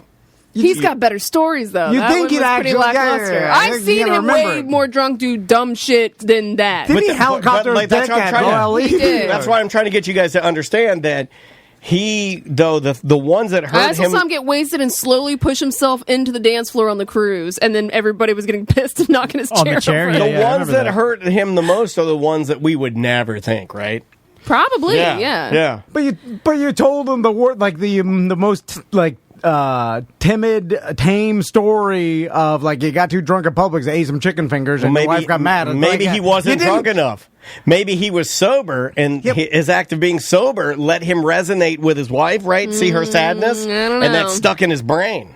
I feel And we got old Like Jim if I'm from passed Lakeland. out, I'm not going to be sad about anything, right? You see what I'm saying? Like you'd have to be less drunk to kind of pick up on the fact that you did more bad. Yeah, but you usually get a piece together, and then you get the full story like days later, where your friends are like, "Oh man, Remember you did this? Right. I mean, they text you, "How are you this morning?" Yeah. You're like, what did I do? I think driving through the barricade to me, that one's scary because that's go to jail type shit. I drove through a and couple slashing barricades. Yeah, and the tire thing, I'd like more info. Can this person call in? Can we talk? I want to know why you slashed the drug addict's tires. I don't know. I don't know if they want to be on. You need a sharp fucking air. knife for that, We have too. Jim from Lakeland who did the rum and cokes at the bachelor party and passed out under the pizza table.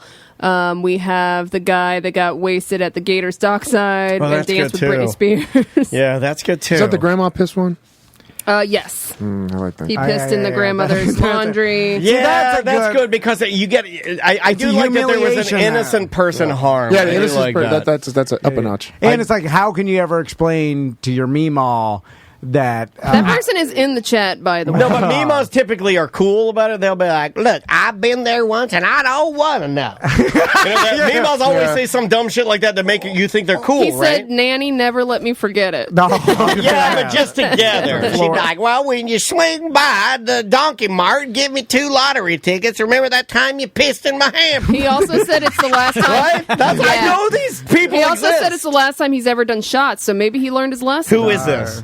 Pussy. I don't know if he wants me to say his name, but No, who does he have a chat name? Can we say your chat name? I can say it's a. No, if he wants it. If he wants it. I don't want to call you only it. win if you say your name. I don't care. I do like one of my favorite cartoons right now on Disney Plus is Big City Greens. My daughter likes it too, but my favorite character on there is this badass grandma who is like a beer drinking karate grandma. She's like a karate grandma. And this like I like a good give you the business. Grandma, I miss my grandparents. You're lucky, dude. You should go have beers with your grandma and many My times grandma's as you like can. that. My grandma's still drinking, flicking people off, cussing, going crazy. That's awesome. She just got her COVID shot 2 days ago. Hey, my grandma got that's good. her a while back. Like That's she's man, 95. I had my COVID shot fucking 4 weeks ago. It's amazing what you get for paying. Let's. I just want I'm to. I just joking. want I don't have to it. make a note here. I look did at it get right now. contacted by Mrs. Mike B, Janine, and she said that she left a voicemail to kind of give us a little more reference about what happened. Oh my goodness. So I don't know if you want to look that up. Okay, did she use the app? She said I left a quick voicemail about his email. She called it. Remember when someone was calling her? Oh, that thought it was- was Mike B. okay. It must have Well, been her. did he pee in his grandma's drawer? Now that I don't If it know. did, I mean, we got the winner. I So think. it's Chuck, by the way, is the guy that Peepeed in his Okay. grandma's laundry.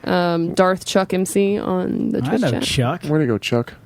So unless What are they winning, by the way? What do you guys giving them? oh, we got this beer tubes. We said it in the beginning. Oh, thought the you beer weren't tube thing. listening. Okay. It's like a White Claw. I was zoning You know out. when you used to drink a lot and you do the wizard staff? So you don't drink a lot. What's Where a wizard you staff? tape when you finish a can of beer, you tape each one on top of each Yeah, other, and and then you you have see a how wizard. tall see how you can tall get you it? can get it. That's It's the thing. basically I've like never that. even heard of that. Yeah, Even when I well, was you're young. healthy. You don't. No, I party though. You're I not don't that really- much of a party if you don't know how to wizard staff, bro.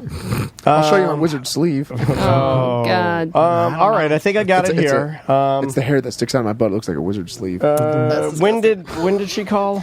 Not that long, like at the beginning of the segment. 3:15. Maybe I don't have anything yet. We'll try and find it. But Yeah, we'll find it. No big deal. Let's take a break. When we come back, we'll you do gonna some announce the winner? dump them out. Chuck wins. Okay, I think. Chuck Yeah, wins. Yeah. You pee-peed in your grandma's drawer. That's Heyo. That a boy, Chuck. that's pretty bad. I mean, who does that?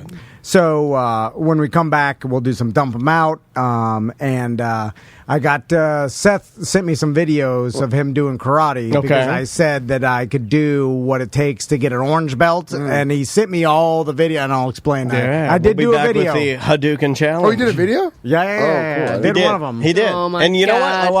I won't allude to it.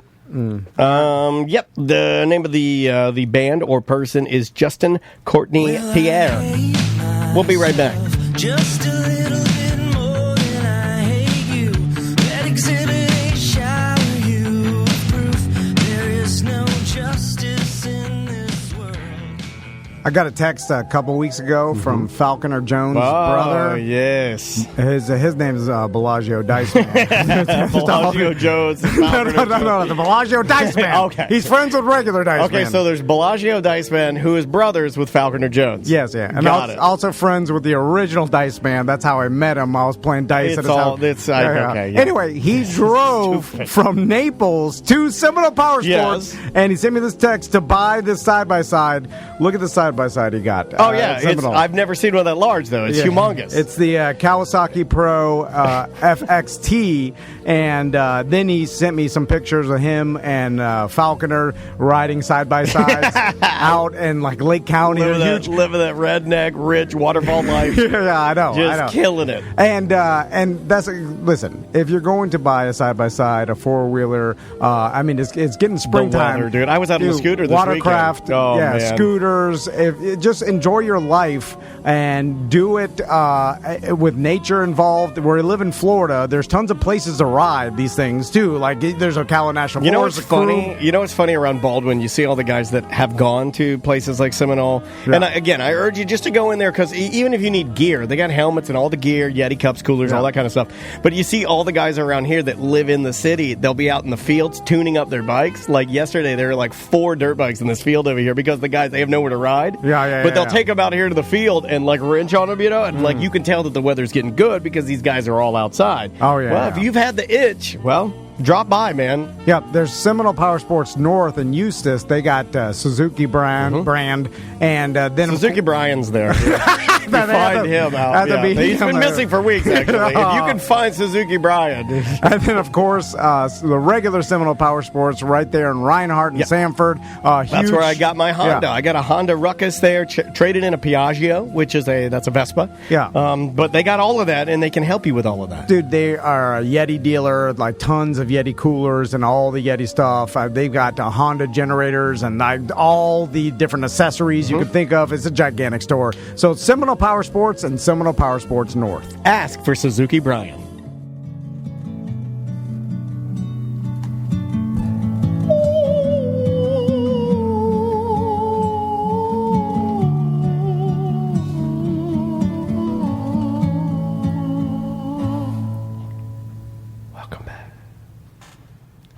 It's a mediocre time with Tom and Dan on this beautiful March afternoon. Welcome back.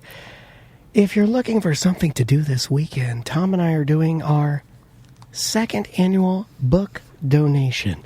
It's going to be out at the Veterans Hospital right here in Baldwin Park. We'll be in the parking lot with our station van, and it's a bring a book, take a book scenario.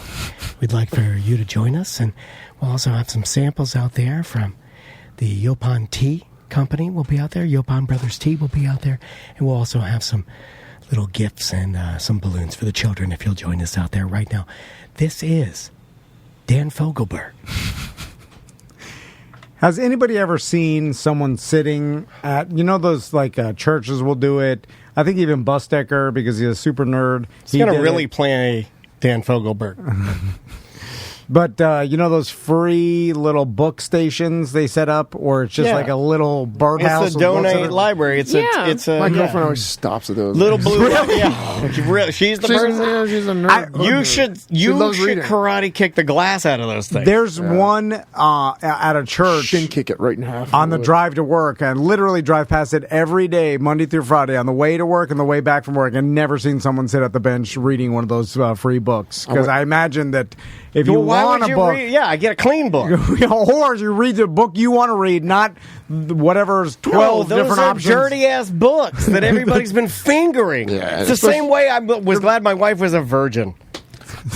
I don't want a book that when I look at it's dog-eared and the cover's been ripped off. Yeah, but someone will probably licked the book, right? Well, I was told that nobody touched the book. I was told that when nobody even with their finger. I was told that even the guy who owned the drift cars, who tried to finger the book, that the book said no go. I'm saving these pages. So nothing. An angry little man. So only kiss and then everything. Only kiss and only everything. Yeah. Well, we used to work for that show. Only kiss and only everything. Because I was a virgin when, but you had with my wife. things. But yeah, there was lots of other You know my wife pretty well. Lots of head button. You know my wife pretty well. I thought you were Tommy Fingers. Yeah. Well, all of it. I was doing there was Tommy Fingers. So it was basically everything, and then the actual intercourse was the first time with my wife. Did you get a blowjob before your wife? Yeah. Wait, you got a blowjob before your wife got a blowjob? No. No. What do you mean? No, before? That's the way you said it. No, but I was a teenager. There's I did not know that. I got a blowjob before my wife too. Not a nerd. From multiple girls. I thought. I fucked all kinds of girls. Well, I know you did. And then I found the tiny little. Then I found Busticker's little library, and I was like, "What's in here?" I was like, "Oh God, look at that! That's a brand new fucking book in there." You were. What is that? Oh my God, this book's all these other books stink. I want this fresh book. It's a first edition. And this fresh book. You're supposed to read a book. And that's the name of the show, Fresh Book. Write that down. You were a bleached, blonde-tipped radio DJ. A douchebag. Douche. Motorcycle. No. I had a Daytona Bike Week. What is he? Is he Power Man 5000? More like Power Man 5 inches. Or is he Jesse James, West Coast Choppers? What is it? So you not only got your wife as a virgin, but the untouched. Untouched. Well, that's some biblical kissed shit. Somebody, Right? and I'm virtually certain that she held a penis, but she says no. Yeah, she never held a penis. Never held a penis. Did she ever see one? I asked her that. Besides her dad or something, you know what I'm saying? Whoa. You know what? Okay, I will be real with you. You know how I say that you and her have similarities? We have had this conversation before, and when we got to the part where I think I asked... How old was she? You and I are very similar. I asked the same question. What do you mean you didn't see one? Like, not even your dad? Right. And then I think the conversation ended. Do you know what I mean? That's how you... This is how this motherfucker works. I'll talk about sex or something like that, and this guy will be like... and he just shuts down. Yeah. See, Crystal will tell me. Yeah, I will tell. I'll be like, I saw it. And then I'm like, this is a thing. I'm joking. Is my wife why still in did the chat I think room? that Tom hadn't had anything done to him except for maybe a frog pajama handy? before Crystal. Okay, well, that's the name of the show is the Frog Pajama Handy. Right? I wasn't even with frog pajamas. I never even hooked up with that girl. So that was just something. That was a game of Telecrow that you and I played. Yeah. You and I played Telecrow. I took the idea of. Sorry to ruin your anybody out there that's listening. If this kills your idea of the show, but I do believe that Tom, you didn't even. I don't think you ever had any type of intimate relationship and or meeting with frog pajamas. No hookup? No, I don't. That's always they got so mad at her. Yeah. Because But I'm going to continue saying it. But I'm this just changes you know. everything. But I think she wanted. I don't notice anything. So there's been probably lots of times in my life where girls they hit on me or like wanted to. So then, how the hell did you get a blowjob if you didn't know a girl was hitting on you? I think when I was like 15 or 16 years old. Like, it was just everybody was hooking up with at parties and stuff. Like it wasn't, like could have been anybody. Everybody's just but you hooking never up went in all the cars. way. No, you just got blowjobs and you ate the buffalo. You see, I always thought of eating. I always thought of eating pussy like that was always the last. Oh, really? That was always the first. Like thing if you I put it, was not for me. Over finger? I was nervous when when I was younger. I was to me nervous it was to do kissing. so I just ate a lot of finger girls out. tongue dick. Yeah, to me it was kissing, fingering, and then her putting her mouth on me, then probably sex, and then me going down on her. So it would have been fifth. It would have been fifth. I'm a bit of a DJ Khaled in my youth. I was in my youth. As an older man, I mean, you can't get me out of it. I'm like 3, 4, 5 times a day. I mean, jeez Louise, the bearded clam. So let's do some dump them out. We only have like. Got weird. It did get weird. It did. It got very, very weird. Let's see if we can dump them out. Oh my God.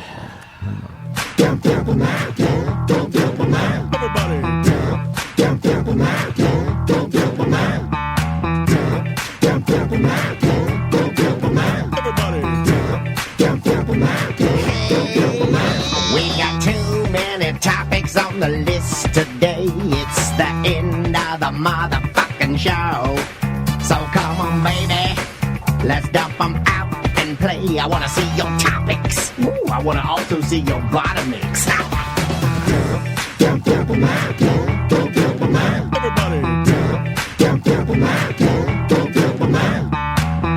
Dump them out brought to you by AtHomeFloorStore.com. Me and Daniel have used At Home Floor Store to refloor our entire house. They come to you. They save money because they don't have a brick and mortar building. They do everything. They bring the product to you. It's awesome. I like having the samples there because you get to actually, use them, touch them, see them. Because a lot of times, just looking on the internet, you're not getting even true colors at that point. So, talk to our guys. Yep, and they're also a gift bag sponsor for our Land Cruise event. If you go to TomandDanLandCruise.com, you will get an At Home Floor Store pair of promo sunglasses in every bag, and that's courtesy of them. So if you need new flooring, AtHomeFloorStore.com. So, Seth, last time you were here, I was making fun of your karate, which, by the way, Crystal tried to tell me over the weekend. She's like, don't make fun of my boyfriend's karate. She was like, you're being awfully mean to this karate is all he's got. Like, that's what she said. She didn't say that. You're putting all words in he's her got mouth. is karate and these photoshops of him eating my pussy. She said something like that. I play kata with my tongue on her pussy. And Whoa, then, my God, too far. And then Gross. I'm like, this is the guy. He went pussy. And I'm like, why'd you do that? Yeah, sorry. And I'm like, he could take it. Step He's right fine. up and got some premium pussy. Why did you say Yeah, that? don't ever say I that don't again. know. You know what? You almost I got wasn't banned. going to say it, so I Yeah, said you were it like, quiet. I I'm was playing a like, kata and a pussy. You're an insane. Like we knew you were insane, but that put you in my category. Okay. See, Seth, like he seems like he's super sensitive because He is super sensitive, right? yes. But why do you think he can't find the fucking thing that's not really wrong with him? I am the same way. When you're hypersensitive, you can feel things inside your body that to other people are not real, even to some doctors, but they're real. Yeah. But Sorry. in deep down inside his enormous ego. I don't have an enormous ego. He You don't have a little truly ego. believes he's better than all of us. No, so I it's do not that hard. Like, you know what I'm saying? Physically, yes. Financially, yes, probably.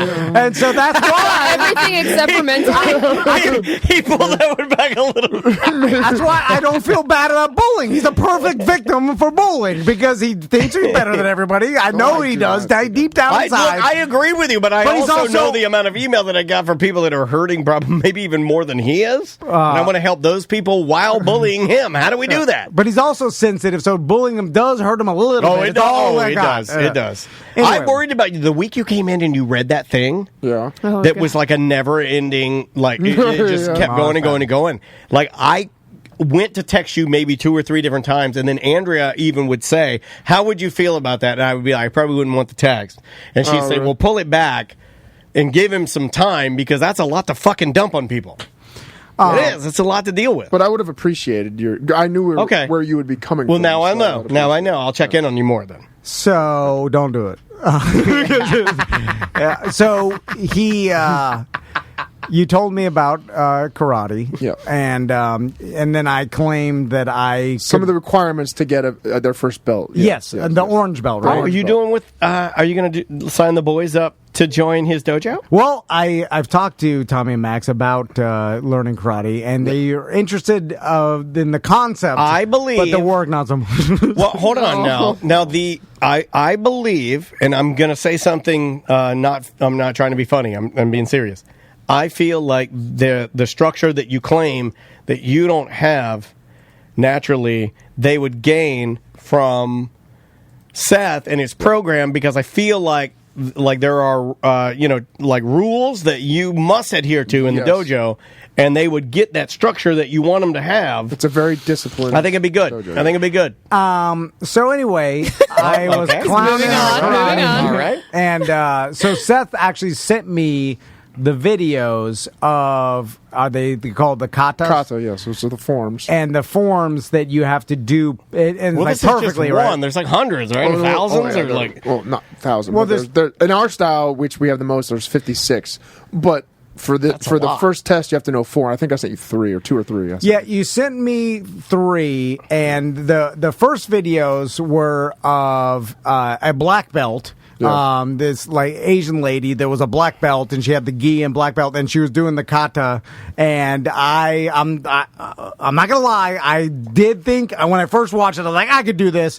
And then I was sitting in my kitchen Sunday morning, and I tried for a good half an hour to even get down the first thing, and I was like, what is she? I don't understand how she's turning and making everything anyway. So body mechanics. See, we teach body mechanics. So I will. Oh my God! You're falling for his whole. I will pretty admit soon you're going to be signing up, and you're going to be right there at the dojo. No. It's still in my mind. I was like, he's falling for your mind games because he feels like he can't do it now. No, I had no respect for it, and I did think it was stupid, but I couldn't do it. And so but then Seth sent me I don't think you've ever admitted that. Seth sent me some videos of him doing something, and like some sort of kata. That's a kihon. So that's just the basic. That's just like one of the. You start with the kihons, which what I was showing you. Kihons. Oh, you love horns. Horns up. Kihon just means basic, so that's just the basic steps that you get, and then you learn the kata, which is those basic steps combined, a bunch of them combined. Well, your videos I could easily do, and I looked at them and I was like, well, I could do this, and then I did one, and I want to show everybody how karate is super easy. Okay, so welcome to the new segment. I can't wait to pick this apart. This is a new segment on the show called Tom Van's Karate is Easy with Tom Van. I'm just saying the stuff that Seth was doing, I was like, well, that's just air punching. I can do that. Okay, yeah. And I'll show you. Okay, you ready? We'll see this is the video Seth sent me. Okay, it's him in his dojo. Here's Seth in his dojo. What is this? This is my old dojo. But yes. Okay, old dojo. He put it to music, which is off-putting, by the way. Here we go. The piano? I thought it was relaxing. No, it's weird. It is weird. That's just a basic. So look, he's punching forward, right? Watch this. Like, you're punching. He's squat punching. Then he I goes don't even up. think Tom can squat like that. No, that's hard. But you have to. Did you know the memorization? Do you know that Jodan's a head punch, Gaidon's a low punch?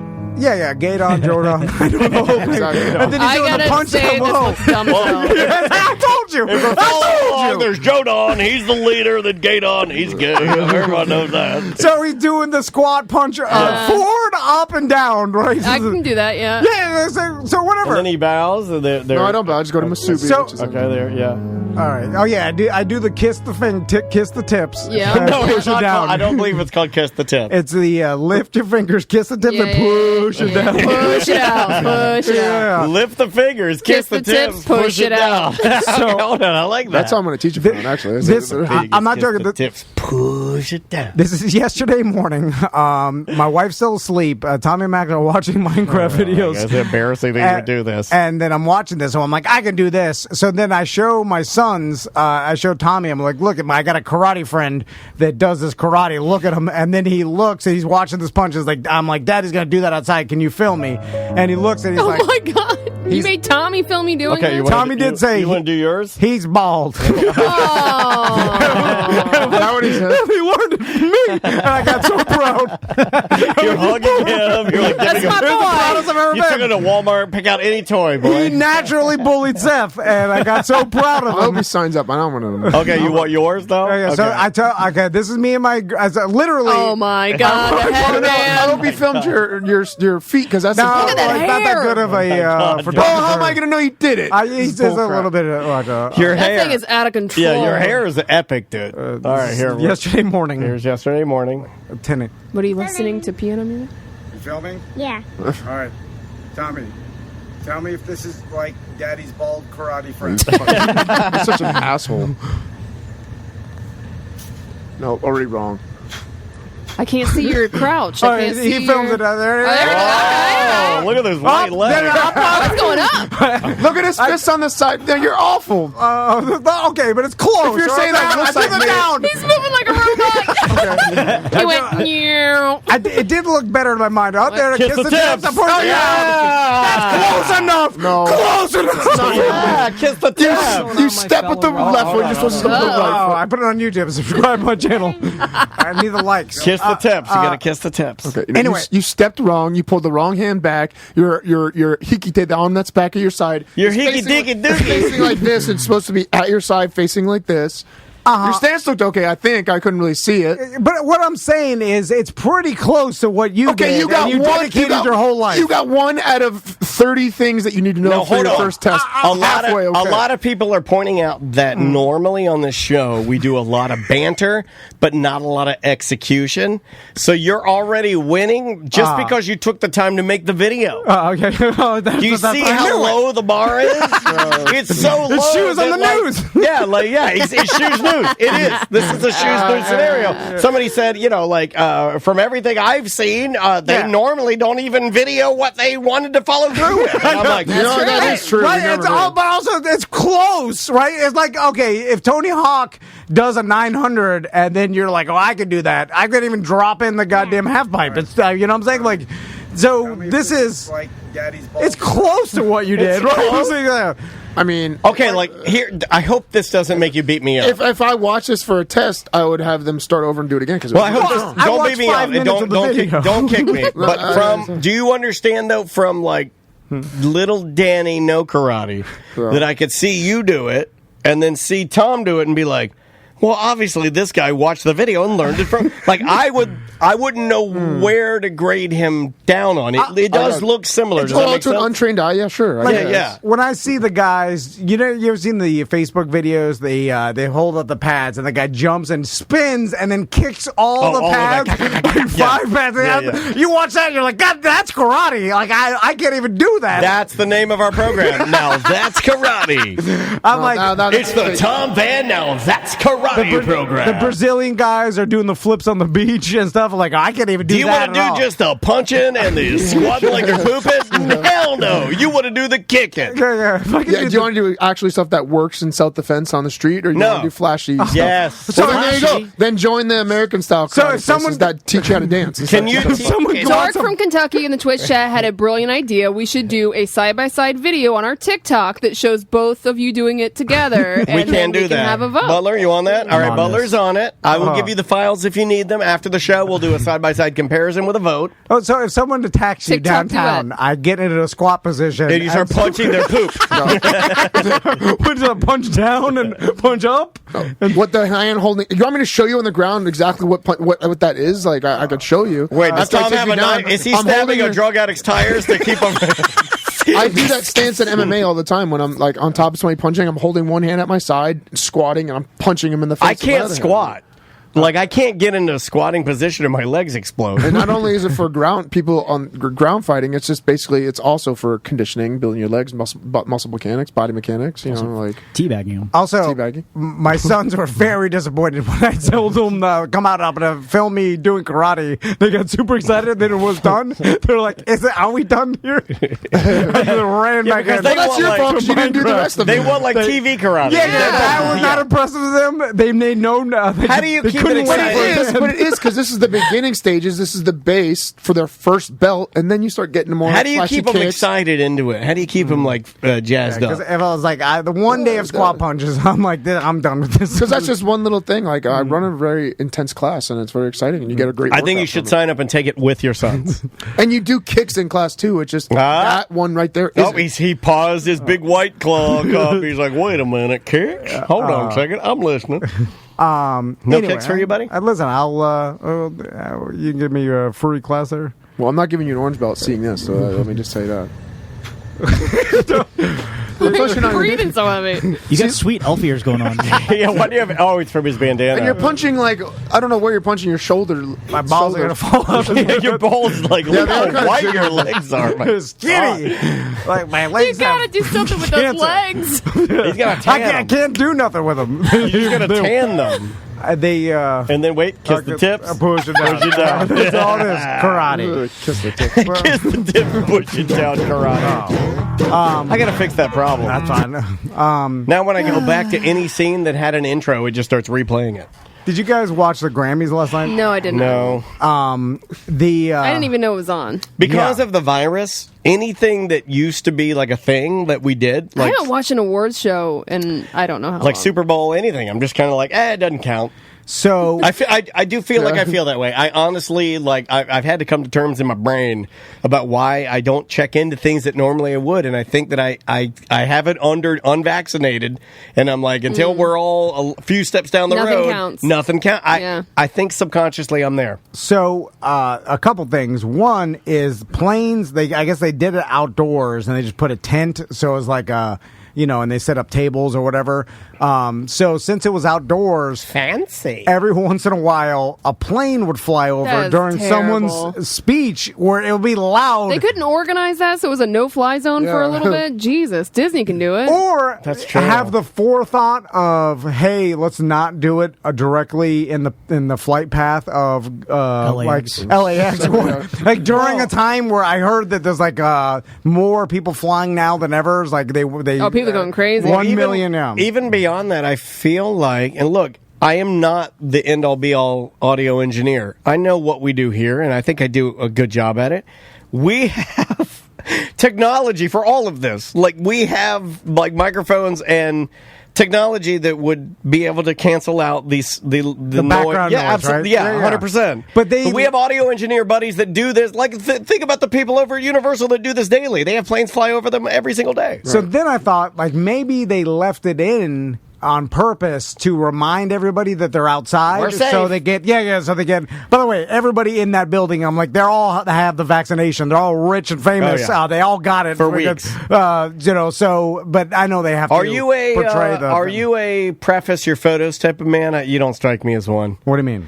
Well, a couple months ago, I feel like people like felt the need. Like even now, I see some people that feel the need to preface their photos, like, this was pre-COVID, Right. And I never Dude, because people comment on it fuck like you, I'm being not doing judgmental that. assholes, and it's like, this was from 3 years ago. You should know that. You should know me well enough to know what shirt I have on and know my wardrobe. Yeah. Get it the fuck Like, none of your doesn't business. matter. Fuck Yeah, off. yeah. But It makes me mad. another thing Stupid. is that Crystal told me, she's like, oh, did you hear Beyonce declined to perform? at the Grammys or whatever. Oh, she biting the Weekend style? And I started to think, and I was like, of course she did. She's bigger than this goddamn show, and if she elected to perform, you're only giving this, I mean, maybe they'd pay her or something, but I don't think she probably needs it, but you would make their broadcast and their show better and make a lot of people money if you performed, right? Yeah. So why would you do that? Like, if there's nothing in it for you or promotion, you're bigger than the goddamn Grammys at this point. You're Beyonce, right? And then I started, just like the Weekend, I was like, man, this is the beginning and end of this shit. It is. This shit, and like for new artists, and I'm an old man, so a couple of people I didn't even know who the hell they were. I'm getting to that point where I'm like, I don't even. You know what I did? Harry Styles and I know that. Well, Harry's awesome, but you know what I did to counteract the dumb old man? And I urge you as homework to try this. It would be funny if you did this, like took this from me and made it a bit. Review? Yeah, because I was like, I want to watch it. I was actually talking to a listener, Becca, was on there, and we were coming back and forth. I forgot about the Grammys. I know you did too, Sam. I didn't even know. Yeah, I didn't even know. I was like, oh my God, I like the Grammy. I love music. You're too busy watching commercials. But then I was like, I'm going to go check out the Grammys. But then I stopped myself. It may have been because I hit up True Leave and I got some new, they got a deal going now with that. You get 2 free, or you buy 2 pods and you get a free battery. I think it's pronounced Belos. But that thing you have is awesome. It's all haptic control. I think it's called a Belos, and it's like haptic control. There's no lights on it. It's a beautiful little vape pen. It's beautiful. It's free right now. I got it. The battery free. Anyway, took it to that. I'm like, no, don't go watch what's already won. Go into the newest music and listen to the stuff that you normally would like. I'm not going to listen to that. And that's what I did last night. I had a lot of fun. I went through like the top 100 pop charts, and I would just listen to at least 30 seconds of every song. And I'd give it 30 seconds and see if it like hit me, and if it did, I'd hang on. If it didn't, I'd go to the next. But I gave it a shot, and it's kind of fun. I think maybe if more people did that, maybe you'd understand just in a little microcosm, the world a little bit better. Like a lot of the songs are really good. There were a lot of like female empowered songs because of National Women's Month. There were a lot of like black artists that were still hanging on to like popularity because of Black History Month. I don't know. It was really fun. Interesting. I just thought, I was like, man, this is going to be, there's no way this lasts until Who'd you another watch? Anybody, 15 years. I mean, they had like the Korean pop band in there, and they had like... was it like BTS? Or? Yeah. I mean, they had like they're good. Super My popular, daughter loves K-pop now. But at a certain point, you become bigger than the show is, and I don't know when you become bigger than the actual award, because I think that still holds some prestige, but it can be disintegrated pretty quickly if they've deemed it like, hey, since they're like, the whole Weekend's argument that the actual people that vote on these things, it's like corrupt or like influenced by some way, or they're only voting. So and society could look at the Grammys in 10 years and be like, that's an old school award. We can do that now, nothing. but nobody does. Yeah, but I think it's going there because I think they are kind of. They like who's gathering that they do it so they all get together and hang. Like I feel like they don't want it. They want to make money and be rich and do their own thing. Like I don't think anybody actually, besides from the, it's to be seen on the carpet, to get the pictures taken. Do true artists care about the validity though? I think they did. I don't know if they still do. Like you have the Weekend, and let's say, you have the Weekend and you have Beyonce that are two in recent history, at least the two that I know of right now, that have sort of pulled back from. I thought Bieber did too because he was in the wrong category. I don't know. I could see that because they said he put him in pop, and he was not supposed to be in pop. He's supposed to be in like R&B. And that motherfucker's pop. Yeah, was he arguing that because he was arguing. Yeah. You're well, pop I mean, Bieber, and you know it. I guess if it's your music, you can argue whatever you want. My point is though, is like those are two of the biggest artists in the world. Yeah. And it doesn't take too many of those before smaller artists, that are still popular. Like if you take Billie Eilish and you take Beyonce, obviously we know Beyonce dwarfs Billie Eilish, but Billie Eilish as far as like strike hot popularity, she's the gal, right? It only takes a couple of your old timers to check out before the new guys go, yeah, we've never needed this. Wait a minute. Justin Bieber won a Grammy for a best country song? Wait, what? Yeah, I knew it was all weird that he didn't want to go. Did he do a country song that I'm unaware of? I have no idea. But be careful, you're wading into dumb old lady territory, and I just want to warn you. Justin Bieber wins Country Music Grammy, skips ceremony Yeah. after questioning nomination Skips process. ceremony. That's what it Was it for his lonely song? And they put that in the category of country? The singer won in the best country duo / group performance category for the song 10,000 Hours. Never even heard of that. Me either. Also, 10,000 another thing that, like, speaking of Billie Eilish, she I know that when she was song. accepting her award, she's like, "I shouldn't have won this. This is ridiculous. Megan Thee Stallion should have won." Like, her speech was basically, "I shouldn't Always have won this." give it to somebody else. You give it to someone. So Always give it to when somebody that stuff starts happening and people start refusing to perform, I'm just saying that's the beginning of the end, right? Well, the Because- Oscars, you had Marlon Brando give it to, like, what? Remember when he had an Indian yeah, that's just funny. priestess, or like, I guess I should say Native American, like, take his away. I mean, I'm just saying, whatever it means to you, I guess. Yeah, but when it starts degrading, because it's all a perception of value, the Grammys to begin with, and then when there's none of that, and the promotion's not there because the internet and no one's watching, it ceases to exist. And then I feel bad for the people that won a Grammy. What happens, okay, if you stop doing an award, does your award get devalued? Yeah, I think so. What do you mean? Like, for instance, what if the Grammys cease to exist? In 5 years, it's done. They just stop doing it. So if you won a Grammy, it's going to mean less in 20 it means years. more because they don't do it anymore. No, think about it. If it depends on when you want it. Far enough time away, then it'll just be like, what the hell was a Grammy? Well, no, you it means nothing. But you that takes a little bit of time. I think you got to go with when you want it. I think there's still value, yeah. But the perceived value is in the society. So if the whole society doesn't know what the hell a Grammy is, or doesn't know like what or it doesn't was, care. then the value of the award gets diminished to nothing. But that's just going to take a little bit of time. Well, it's like winning the championship of a sport that doesn't exist. But it do does to artists some, give a damn about like the MTV Music Awards anymore? No, right? Well, it does to some, but it doesn't to all, because I feel like still winning a Grammy would be able to open doors within your own industry, not necessarily to the public. Well, I'm talking about in the past for people that don't even perform anymore. Like if this person like, won a let's say Grammy Brooks and Dunn in the 90s, yeah, in 2030, it's probably going to be a nothing, right? It's like I think it would still have value, because remember the metric at that time, the Grammys are all we had.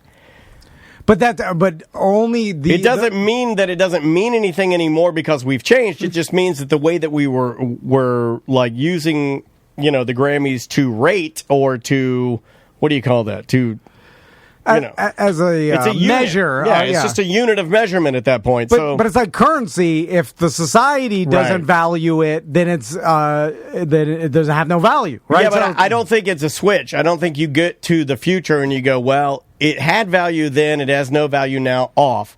I think I don't think it works like that. I don't think that the value goes to zero just because the masses don't necessarily believe that it's great. Well, you brought up the MTV Music Awards. Like, if you told someone that was 18 now, like, this person won an MTV Music Awards, I don't know what the fuck that is. Yeah. That means nothing to me. But back in the day, it was like a big thing. To us, it'd be like, oh, MTV Music Awards. Yeah, but there's also, I mean, like, going on that, you'd say, like, there are plenty of kids right now that are probably really good writers and great English majors and people, but they don't know who the official poet laureate of the United States is. That doesn't necessarily mean that the person who has been labeled that isn't a good writer or has no value, just because that person doesn't know what their accomplishment is or how they were able to do whatever they did to achieve it.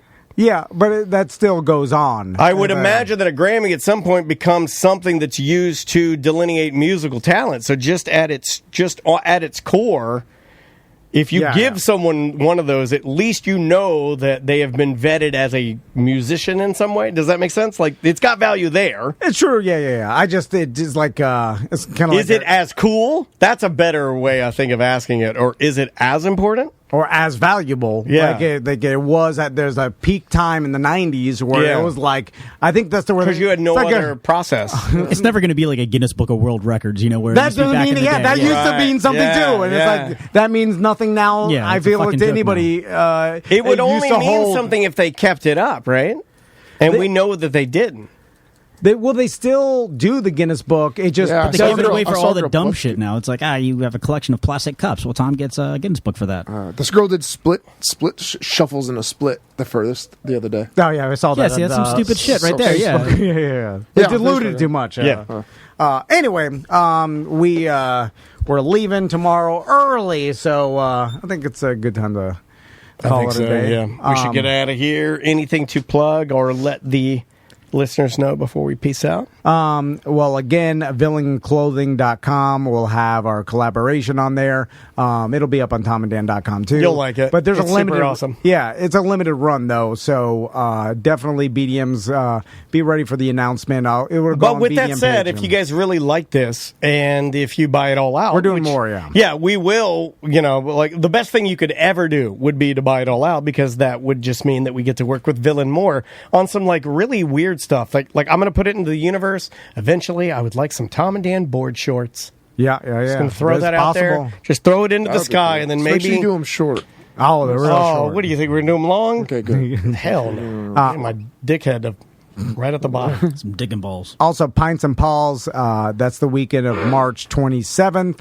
I know Eric's going out there with the Tom and Dan tent for giveaways. He's going to have some hats and the Tom and Dan dog leash available, because you can bring a dog out to Pints and Paws. Puppy friendly. All to help out a great Well, you can't. You don't have a pet dog. charity. I know. And I could bring mine, but they'd probably die. So, Samantha, Yes? anything going on semantics? Yeah. Just check out semanticspodcast.com for everything semantics. You can check out our Patreon, patreon.com/semantics. I'll be recording a couple new episodes. Have you heard about this one? Coming up soon. 2 different topics. So you should have Tom in for one of those to ruin it. Because conspiracy theories. No, he did that to me for months with the Britney Spears thing. No, I know. Until that documentary I want came him on a live and, show. I think it'd be good to hear you read all the research you've done and him just, well, hold on a second. Seth, I'm going to stop you right there. How can people learn the punching? Wow. The squat punching. And the kicking and the stuff that you couldn't do, so you film the easy stuff. Yes, I'll show them all that. So we're starting kids classes next week from 5 years old to 13 years old as the kids, and then 13 or 14, depending on size and maturity level, on up as adults. So we start that next week. Go to karateoforlando.com, or you can just follow me on Instagram at SilverbackSeth and just shoot me a message and give you all the information. But the dojo looks freaking amazing. Every time people come in there, when they see it for the first time, they're like amazed at how just how it looks. It looks literally like a dojo in Japan. Like, it's really, really nice. So we got some serious problems with our phone number, the 1-844-TOM and Dan. Yeah. It apparently is the the tech line for Signal Tech Wi-Fi booster. Oh, did we get another one? Another one. We get all of them. It's all old people. I have hundreds Oh, no. of old people that want Signal Tech Wi-Fi booster help. Is it one number off or something? It's gotta be. Let me see if I can find one from yesterday. Let's try this one. I was just calling in because I know you got Seth on the show. Oh no, that's a new one. Is there a question? What's that? No, like these. There's so many of them, dude. Yeah, this is John Fairchild. I have an error 002 for system mechanic. Please call me at 303. Yeah, I mean, it's just all sad old people. They're like, I'm trying to get my one of them with the lady goes, I'm trying to get my Wi-Fi going so I can see some pictures of my grandson. And I'm like, oh my God. Can we call our own number just so we could show people what you hear? Yeah, I can do that for you. What did that guy want about me? Because we have a long custom on hold. It's more menu. about people that are worried about you and want you to go to a fucking shrink. I'll just tell mind you your business. No, that's what you need. I know. That's what you need. I'm joking. So I know. You're this old man, and what is this? What's the company called?